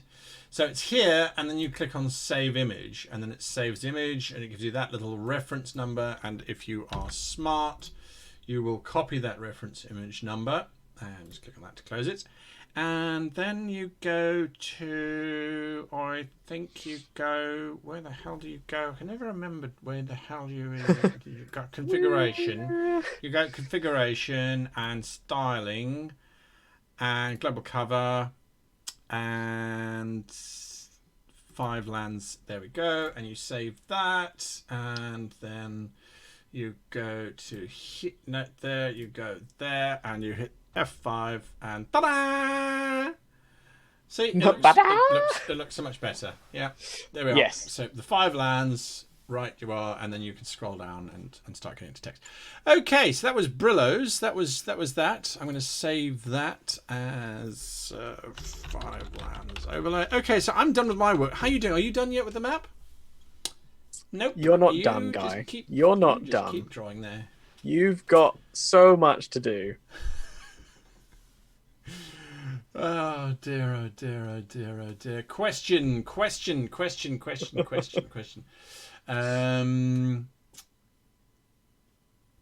Zenoga says, do you have some general world building advice for the Underdark? We've got to get to the Underdark, Mark. It's what needs to happen. Do you want to do it in the next half an hour? Because that's how long we've got left on the stream. Well, I would like to do it in the next half hour, but some artists take longer than that to draw trees. Why don't we have a little session on the Underdark then? All right, let's have a little session on the Underdark then. Okay, let's get rid of all of this and all of this. Yeah, just make it all go away. All go away. Wait a minute. We're going to go to the Underdark. So let me get rid of World Anvil. Overground. Underground, wombling free. The wombles of Wimbledon coming our way. Making use of the things that we find. Things the everyday folks leave behind. Yep. Great Uncle Bulgaria was always my inspiration. I love Great Uncle Bulgaria. Okay, so I can just turn this on and off. No. Don't want any of that. Inspiration behind Swift, actually. Great Uncle Bulgaria's voice. Or we can just make it all slightly opathic. Opaque. Opaque. Yes. Opathic sounds better though. Jaham is giving when you can see through ghosts. Tons of gift subs to everybody in chat. Thank you so much. Yeah. Holy crap. I didn't get any subs on my YouTube channel. I noticed. Go and do the thing for Guy. Guy needs some love as well. You can't sub to YouTube. Well, Guy has a Patreon. There's a hard thing there. So should we have a who can sub more in a stream on YouTube or Twitch? Look, it's win-win for both of us. Oh dear. Warp Engine said, "Been a sub on YouTube, have been for years." There we go. That beats years, absolute years. Thank you, Warp Enigma. Delian, I already subbed to Guy on YouTube. That's how I found World Anvil. Well, there we are. So yeah. So we're talking Underdark now. So this is the preliminary map that you made for the Underdark. Yes. So I'm just trying to because I switched canvases from our very first map into one that was actually ratio correct for a printing. Okay. So this is on an A2 canvas now. When we did it originally, it was arbitrary, but now it's actually correct. Anyway, so I'm just fixing that. This was our original sort of idea for the Underdark, and I think it needs to be changed a little bit. Why? Well, the light grey areas are the tunnels. Yes. And there's a big area here. That's the God's Fall, God's Grave, God's. But it should be. There should be a blank space here where the God Graves actually comes down. Okay, so you can change it. You have the power. I could change it, yes. But the only problem with me changing it is that it's currently somehow opaque, transparent. So I have to change it slightly. All right. Well, you figure out that one. I'm going back to the. There we are. Yes. Oh, all right. Well, that was quick. There we go. Everything's fine now.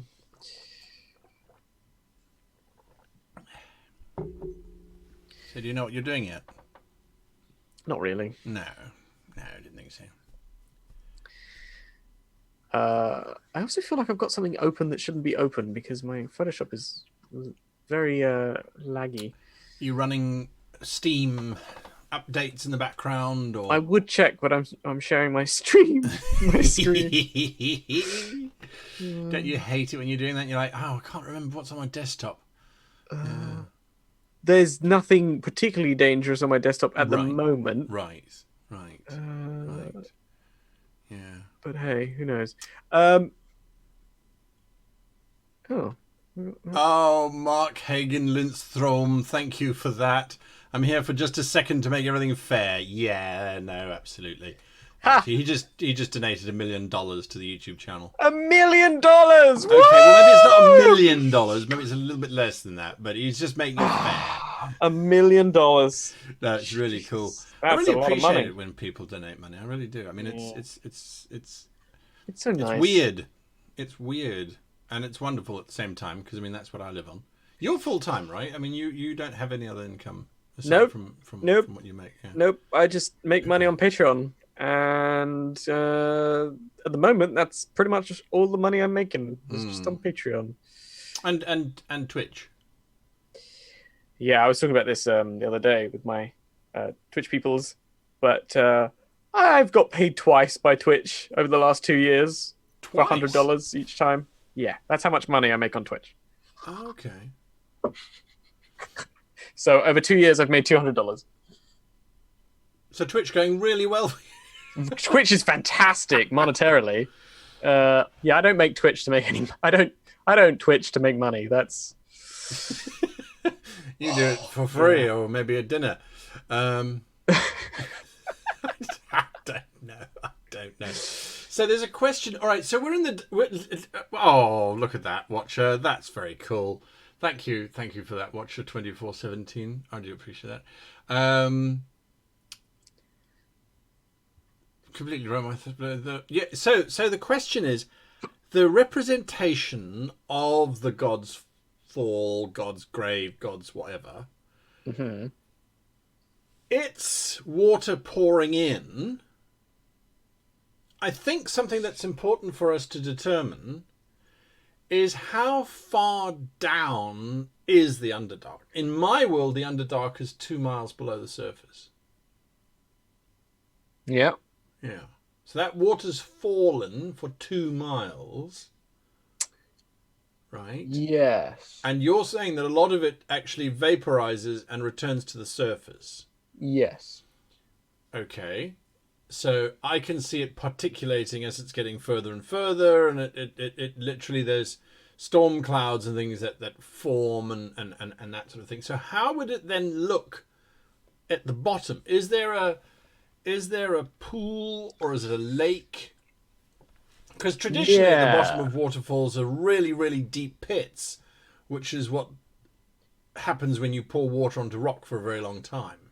Yeah, that's a great question. I would say that.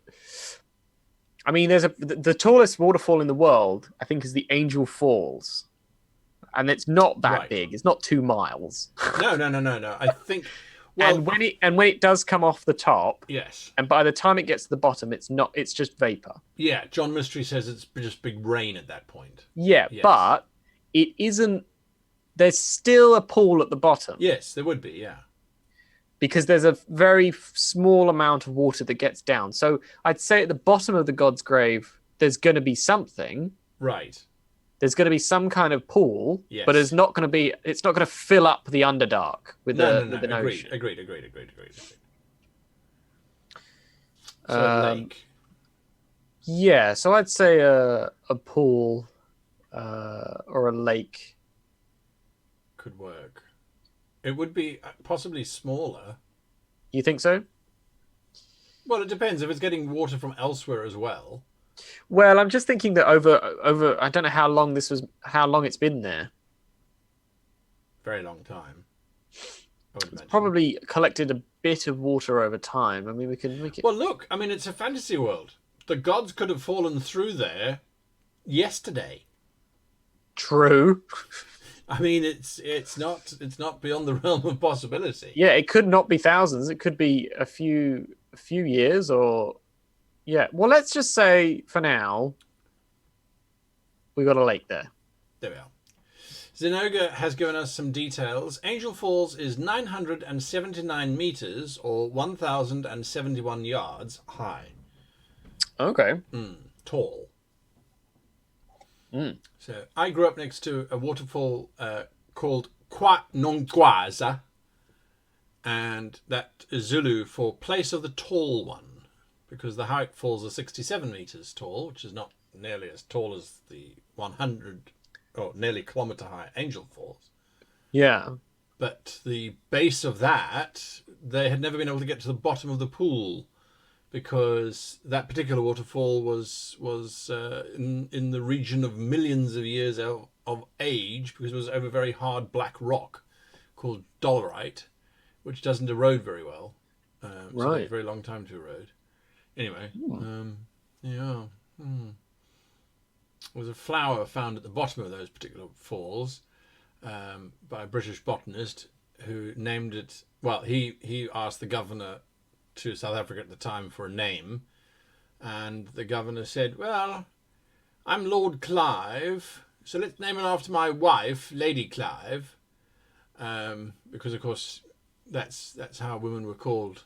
You weren't called by your woman name; you were called by your husband's name. Yeah. Anyway, so the clivia was discovered. Oh God. Was named the clivia, and you get two types of clivia: an orange and a yellow clivia, the Minata and the Sonata, and they are the second most hybridized flower in the world outside of the orchid, because they hybridize very well, and you can get thousands of different strands and strains and things. One of my old bosses used to be one of the top clivia growers in the world, and so I learnt quite a lot about. Very, very nice flower. It only flowers once a year in spring. So in South Africa, it flowers in September.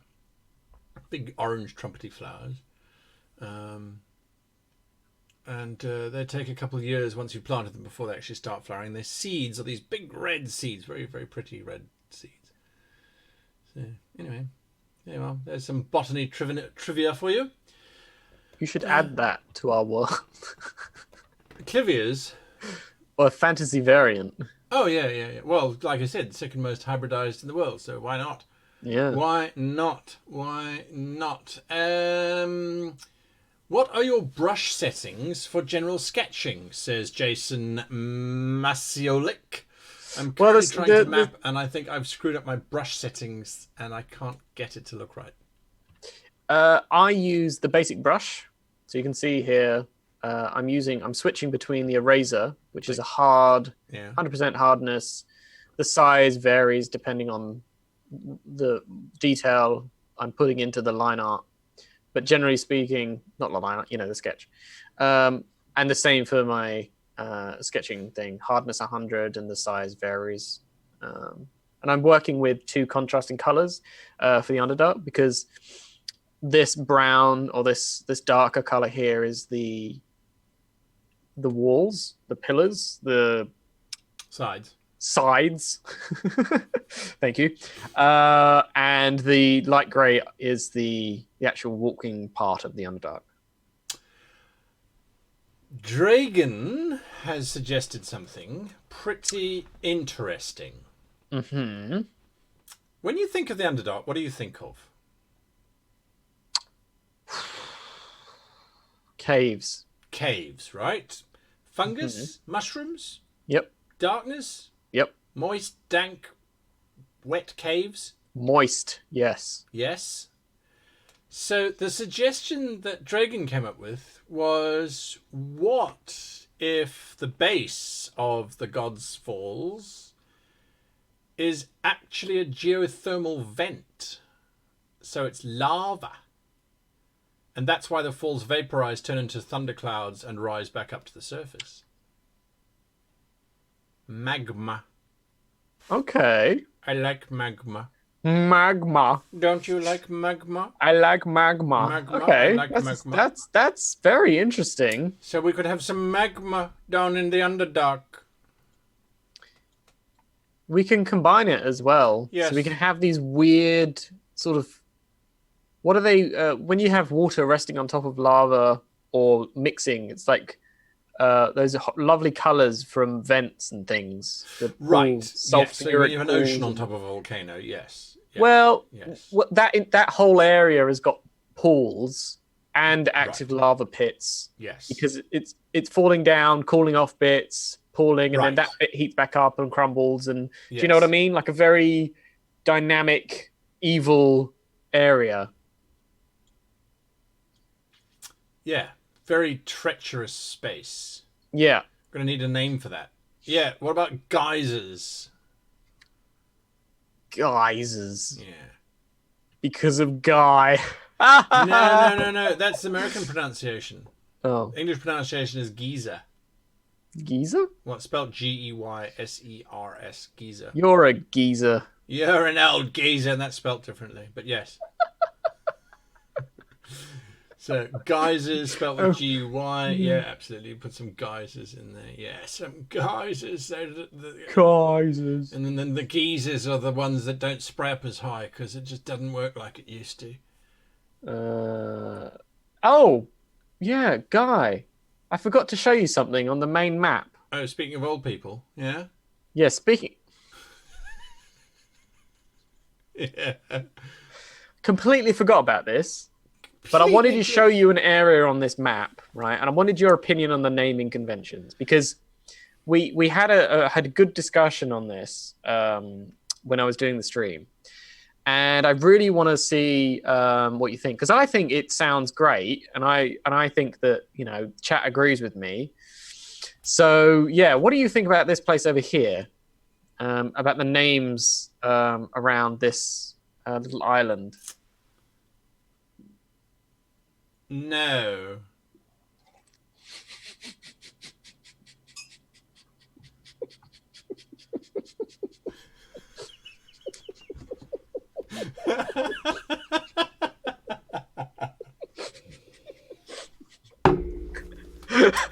Okay, good.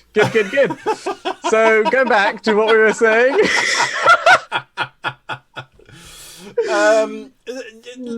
We can talk about that in the next stream. We'll talk about that. We'll talk about that later. So naming conventions are tricky because when you think about real world, how we come up with names. Yep. And especially on maps. They're legacy things. So, for example, those falls that I was talking about, quite Nongwasa, right? That's the Zulu name. I only learned that was the Zulu name after having lived in that area for nearly 30 years, because the English name is the Howick Falls. Because it's in the town of Howick, and they're falls. Right. So we're going to call them the Howick Falls. Whereas for 150 years beforehand, the local people called it Quite Nongwaza, which is a lovely name, the place of the tall one. But so when it's about maps and things, there is that idea of standardization. Okay, and one of the classic examples is Stadt or Stad, right? Stadt is German, sort of. Well, it's German, Germanic, I suppose, for town, Stadt, right? So a lot of places in that part of the world, everything has a Stadt on the end because it's a town. And we do the same thing, Grey Town, Far Town, and then it gets contracted down to Ton, so it's just TON instead of TOWN. So, it's when we start seeing the same stuff though used over and over and over again, yes, it's like there it was stone city, stone river, stone this, stone that, stone the next thing. It's absolutely fine. It just means that they've all been named recently. You don't have to justify it. I'm not justifying. It was a joke. Channel's about education. So this is the thing. So if for example, this is where it gets interesting. So if you look at the town that I used to live in, which is a port city called Durban in South Africa. It was originally a British little trading post, and it became one of the British main headquarters for advancement into Africa from the east side of the coast. Fast forward through the atrocities of apartheid and all of that sort of thing, and a new democratic government comes into power. And one of the things that they did specifically in Durban was to go to all of the place names and to change them to being more representative of the people who lived there, and erased all of the British names, right, and put in their own names. And there was a huge amount of resistance against it, because the local population said, but I've always lived on Moore Road, Yeah. And Moore was the man who built the harbour, which is integral to the city's success. And now it's been changed to Che Guevara Road. Che Guevara was not a freedom fighter in South Africa, but he inspired a lot of the freedom fighters. And then a lot of them are changed to the traditional Zulu names of locations and places and people, and some of the streets were named after the Indian freedom fighters, so they're more culturally representative. But there is an example of where the naming convention becomes standardized because a new authority has come into power and is erasing the history of the past. Yeah. And of course, I mean, neither of us could ever forget Hatshepsut.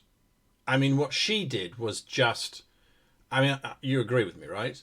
I have no idea who that is. No, I don't. I'm being facetious. I'm going to answer some questions, then I'll talk about Hatshepsut if we really, really want to. Hatshepsut was amazing. She really was awesome. Watcher 24/7 is it possible that the old geezers created an oasis by the water and the heat?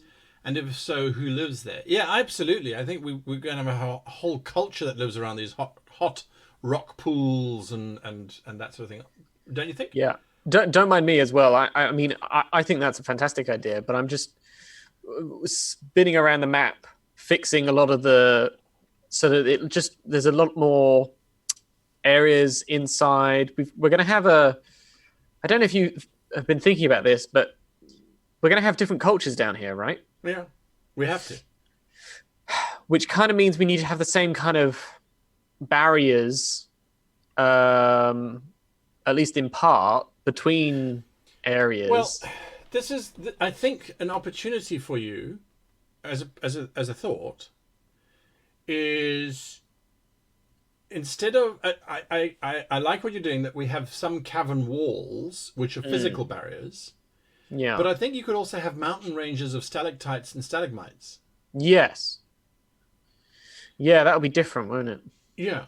Yeah. So definitely some parts where it's traditional wall, cave, rock, and then big swathes of stalactites and stalagmites.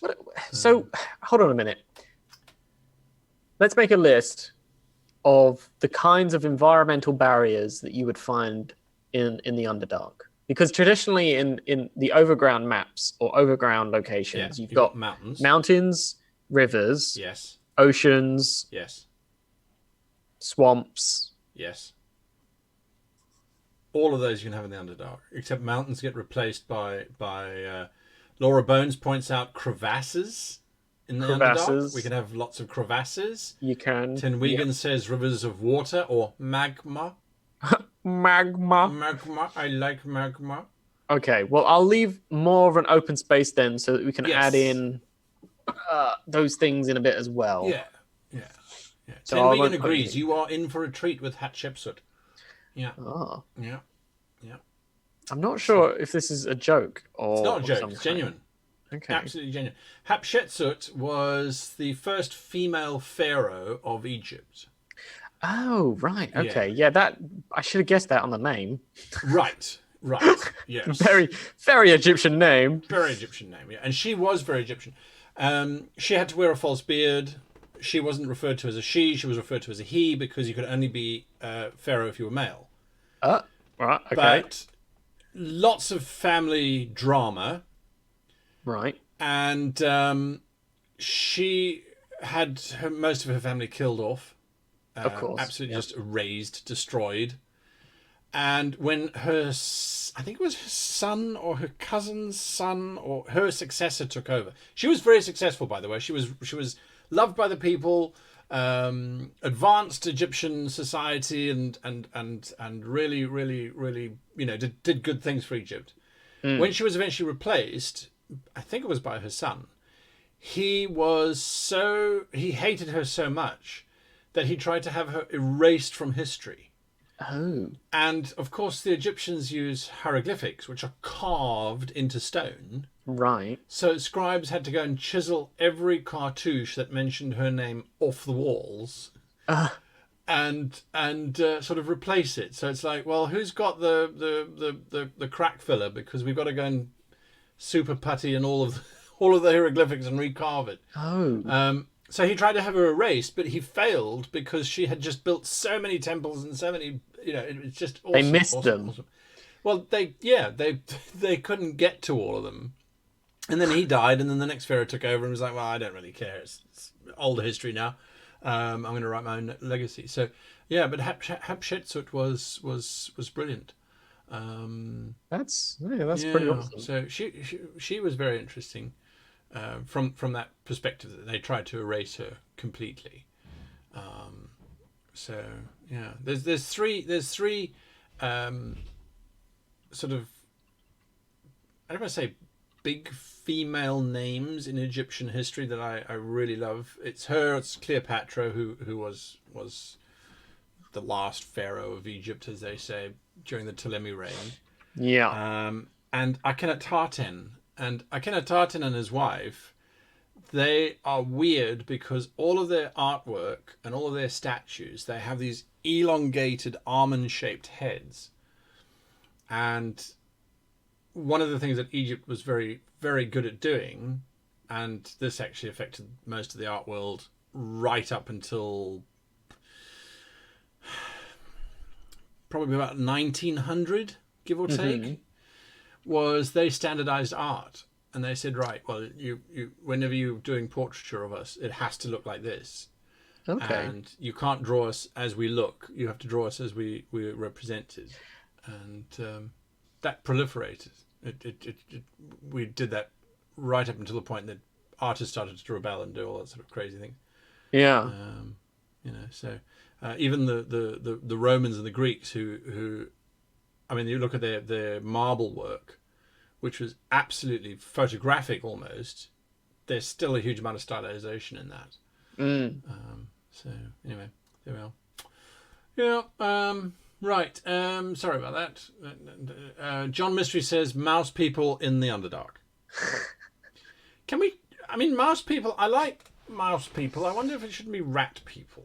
Yeah, rat people's fine. Mouse people, no. Look at him.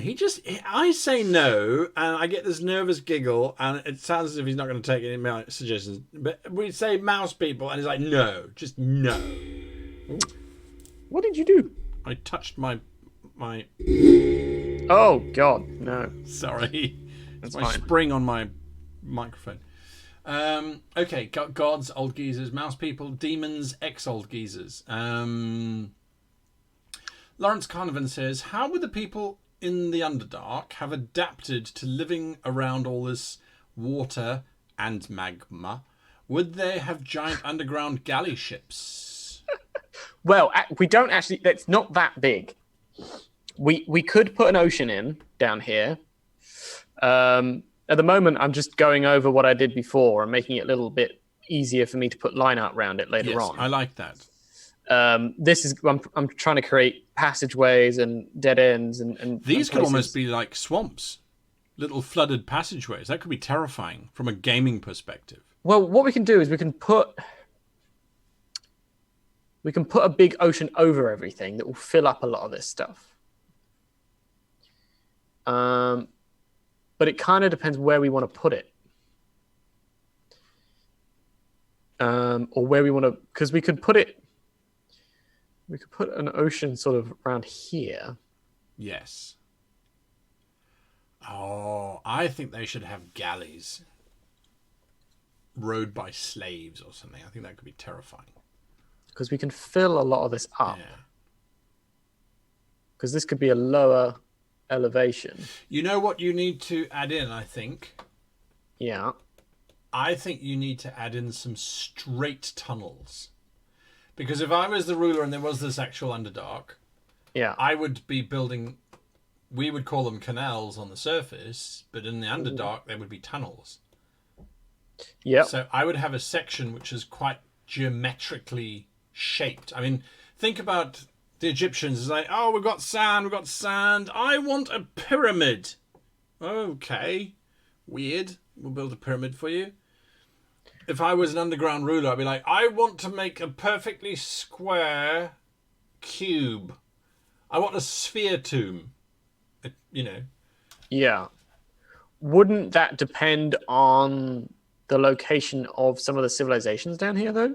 Oh yeah. I mean that so we'd need to add those in. Yeah. Later. JHAM96 has called for guinea pig people. Of course.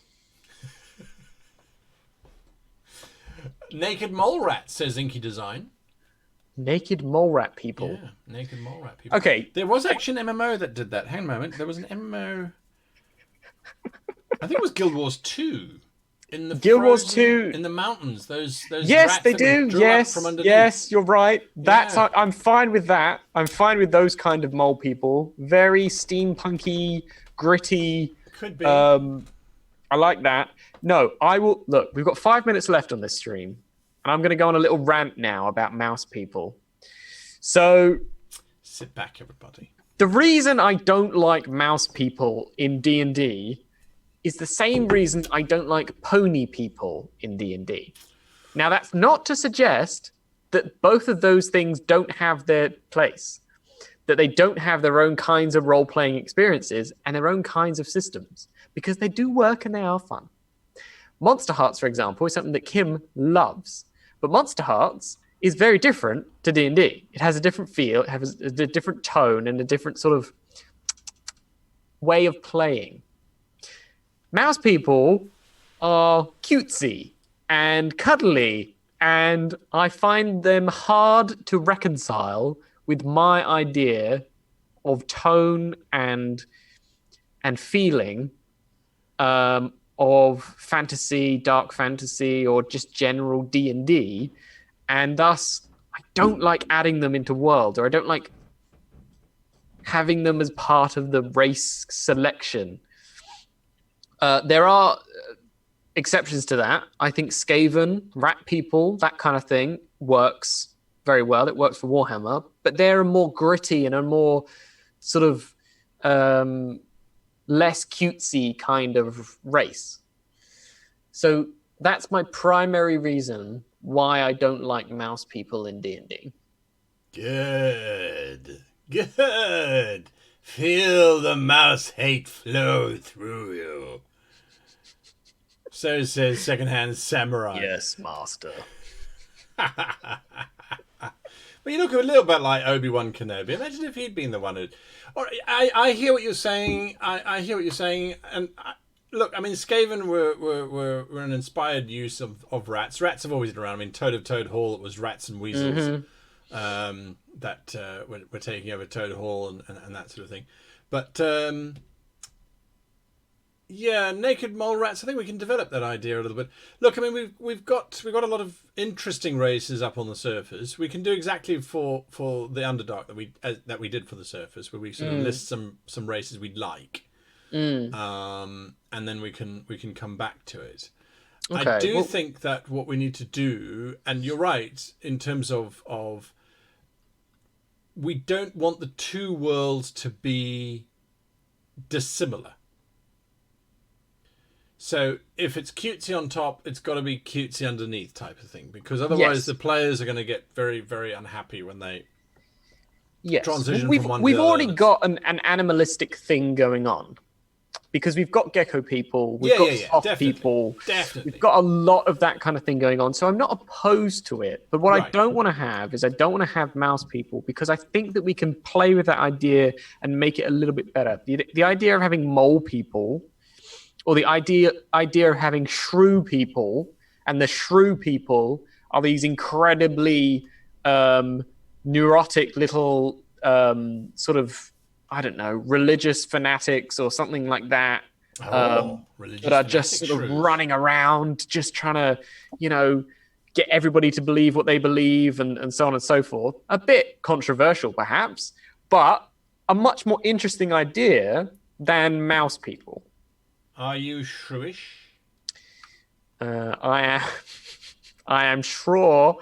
I can't do that level of shrew. Okay, shrew people. Let's get some ideas. We've got 1 minute. Throw out your ideas for what you want. Let's get some races for the Underdark in here. How about humans in the Underdark, says Tin Wigan. That's a novel idea. We don't have humans anywhere else.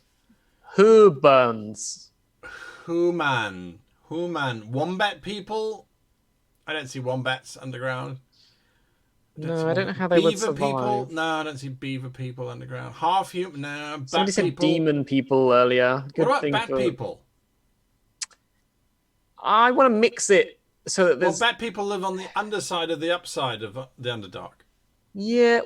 On the ceiling of the under... That's fucking hard to draw on. Let's not do that. Otters? Hey, Gex. How's it going? Anglerfish people. Oh, wait. That's in the ocean. Yeah. So in the ocean itself. Oh, anglerfish people. So it's like...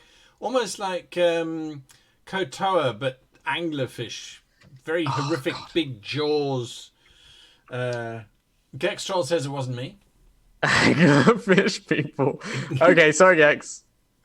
Fungi people. I mean, fungus is an immediate thought. Yeah, it's kind of a done.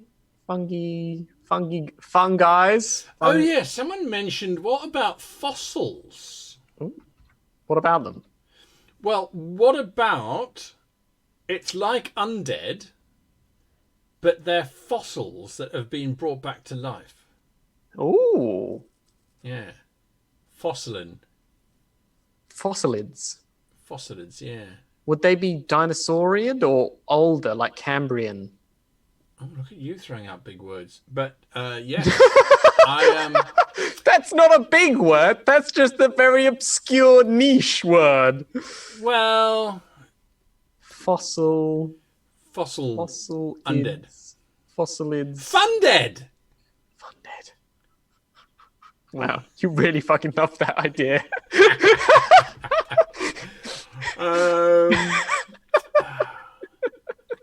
What about a race that are the direct children of the fallen gods? Like Asimir, but twisted. Okay. They couldn't get back to the light. Twisted god children. Kids. Well, not really god. Well, yeah, god children, I suppose. Yeah, godchild. Ferrets. What are they called?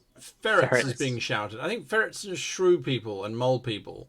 Yeah, we could just add ferrets in the Underdark. There you go. They're not a race. They're just ferrets. Hobbits / Caeoras. Wow, who said that? Someone in chat. Who said that? Definitely someone in chat. Who said ban that man? Yeah, all right. Thanks, guys. It was nice being part of the stream. I'll see you all later. Ban him. That was you, wasn't it? It was you. Said that? Right. Who said that? Are there any women here today? Woman? There's worm people. Worm people? Worm people? That would be very... Ant colonies? Ooh, sentient ants. Sentient ants. Have you watched The Life of Brian by Monty Python? No. If you like Monty Python, it's a great opportunity to watch a film that was banned in most countries. A very naughty boy. He's not the Messiah. He's a very naughty boy. Exactly. Oh, all right then. Exactly. Sorry. Yes. Zenoga, what was banned? Monty Python's Life of Brian was banned in very many countries because it was seen as being blasphemous. South Africa being one of them that banned it for a very long time. Big eel monsters in the water, but we like eels, Lawrence Carnarvon. So yes, save your monster ideas because we're going to need monsters. Okay, dwarves. Yes, I like the idea of having dwarves, but we've got to do something with them. Do we have any normal races on the surface? No. Fox people. Fox people? Kind of like ferrets. I feel like they're not nocturnal enough. They're not Underdarky enough. Although the Underdark, I'm guessing our version is going to be completely pitch black. There's going to be a lot of light coming in from different places. I think so. Luminescent things and lava and... Are we going to have dark elves? No. Yeah. Thing is about dark elves is that they're so tied to the Underdark in other settings that it just feels a bit old hat. to have them in something like this where we've got so much freedom. Yeah, I think I would agree with you. There is an argument being made that there are orcs on the surface. The Orcan. There are in the oceans, yes. Yeah. Blind dwarves. Blind dwarves. Yeah, they use smell as some kind of sonar. I would go with vibrations. Maybe they got long fingers. I feel like you're messing with mole and dwarf people, though. That's true. Okay. All right. I think we've got a lot of suggestions here. I mean, we've really got a lot of suggestions. Yeah, we're gonna have to work out how many of these we can have. Probably about the same as the surface in terms of maybe 4, possibly 5 if there's a small population of anglerfish people or something. But yeah, we're gonna have to figure out. Yeah, we're gonna have to figure out where we can put them. I need to do more work on the Underdark actually, because at the moment it needs more sketching of where mountains, like stalactite mountains, can be, and where rivers might be, or lava pits and barriers, and then we can figure out, well, over here we can put so and so, and then over here around here we can put so and so, and so on and so forth. So I almost that's imagine the plan. You'd have like the Darklands, which don't have a lot of lava and magma, and then you'd have the Brightlands, which might have lots of lava and magma, and that would be one of the big dividers. But we could also say that the Underdark, this area, because the gods fell in here, there could be an impact crater. So when a meteorite smacks into the Earth, if it's big enough, it quite literally changes the rock around it as it slams into the ground. It liquefies silicates and it completely rearranges quartz. It does amazing stuff to the geography. But what we could do is we could have these veins of a very transparent rock that are shot through this area, and that actually allows light to filter through from magma channels that are flowing in the actual walls themselves. So you get quite a bright area, even though it isn't. But anyway, I mean that's all. Sorry. Okay, I think we've got.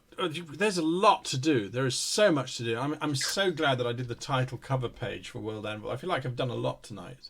Yeah, I think so. I'm spent. Yeah. Yeah, I think you've done. You've really put yourself. Yeah. Extended it. Yeah. Yeah, you've really pushed the boat out with. Oh yeah. No, it's good. We've got it's going well. All right. We're 3 streams in. We've done 6 hours. I think this world is shaping up to be much bigger than we anticipated. Oh yeah, yeah, absolutely. It's supposed to be a region map, but I'm like, I've written half. This is a world now. On the region. It's just so long. This is a much bigger place than we anticipated, but Lovely. That's fine. That's fine.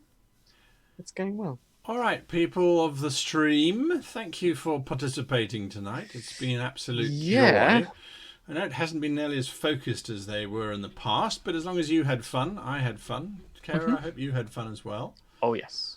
And have you saved the text document? Because there's some brilliant ideas in there. I can't wait to get in there. Oh, yes, of course. And we didn't even go over that. No, People have been adding things. No, and there's nearly a page of things for just the Jurassic Forest. That's it. It's really cool. God, dear. Okay, right. So let me just quickly copy that.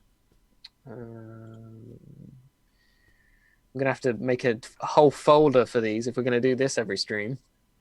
Yeah. Well, we've got a World Anvil folder. So what I will do next time is copy these into the World Anvil, documents and things as we go along. Right, I'm going to delete that document now. So say goodbye, everybody. Right, bye, everybody. Bye. Right, it's gone. Yeah. And I guess next week we're going to have to just carry on doing what we were doing. I don't know what we were doing, just generally talking. Yeah. But we should try and figure out the Underdark. Yes, I think we made good strides on the Underdark. I'm excited for the Underdark map, actually. Yeah, we need to pick which races are down here. Yes. And where they're going to go. Yes, absolutely. And we'll work more on the World Anvil document. Mm-hmm. And we'll take it from there. Yep. Good. All right. Well, thank you. Thank you all for being part of the stream. Thanks for those donations, donations, those subs, those subscribers.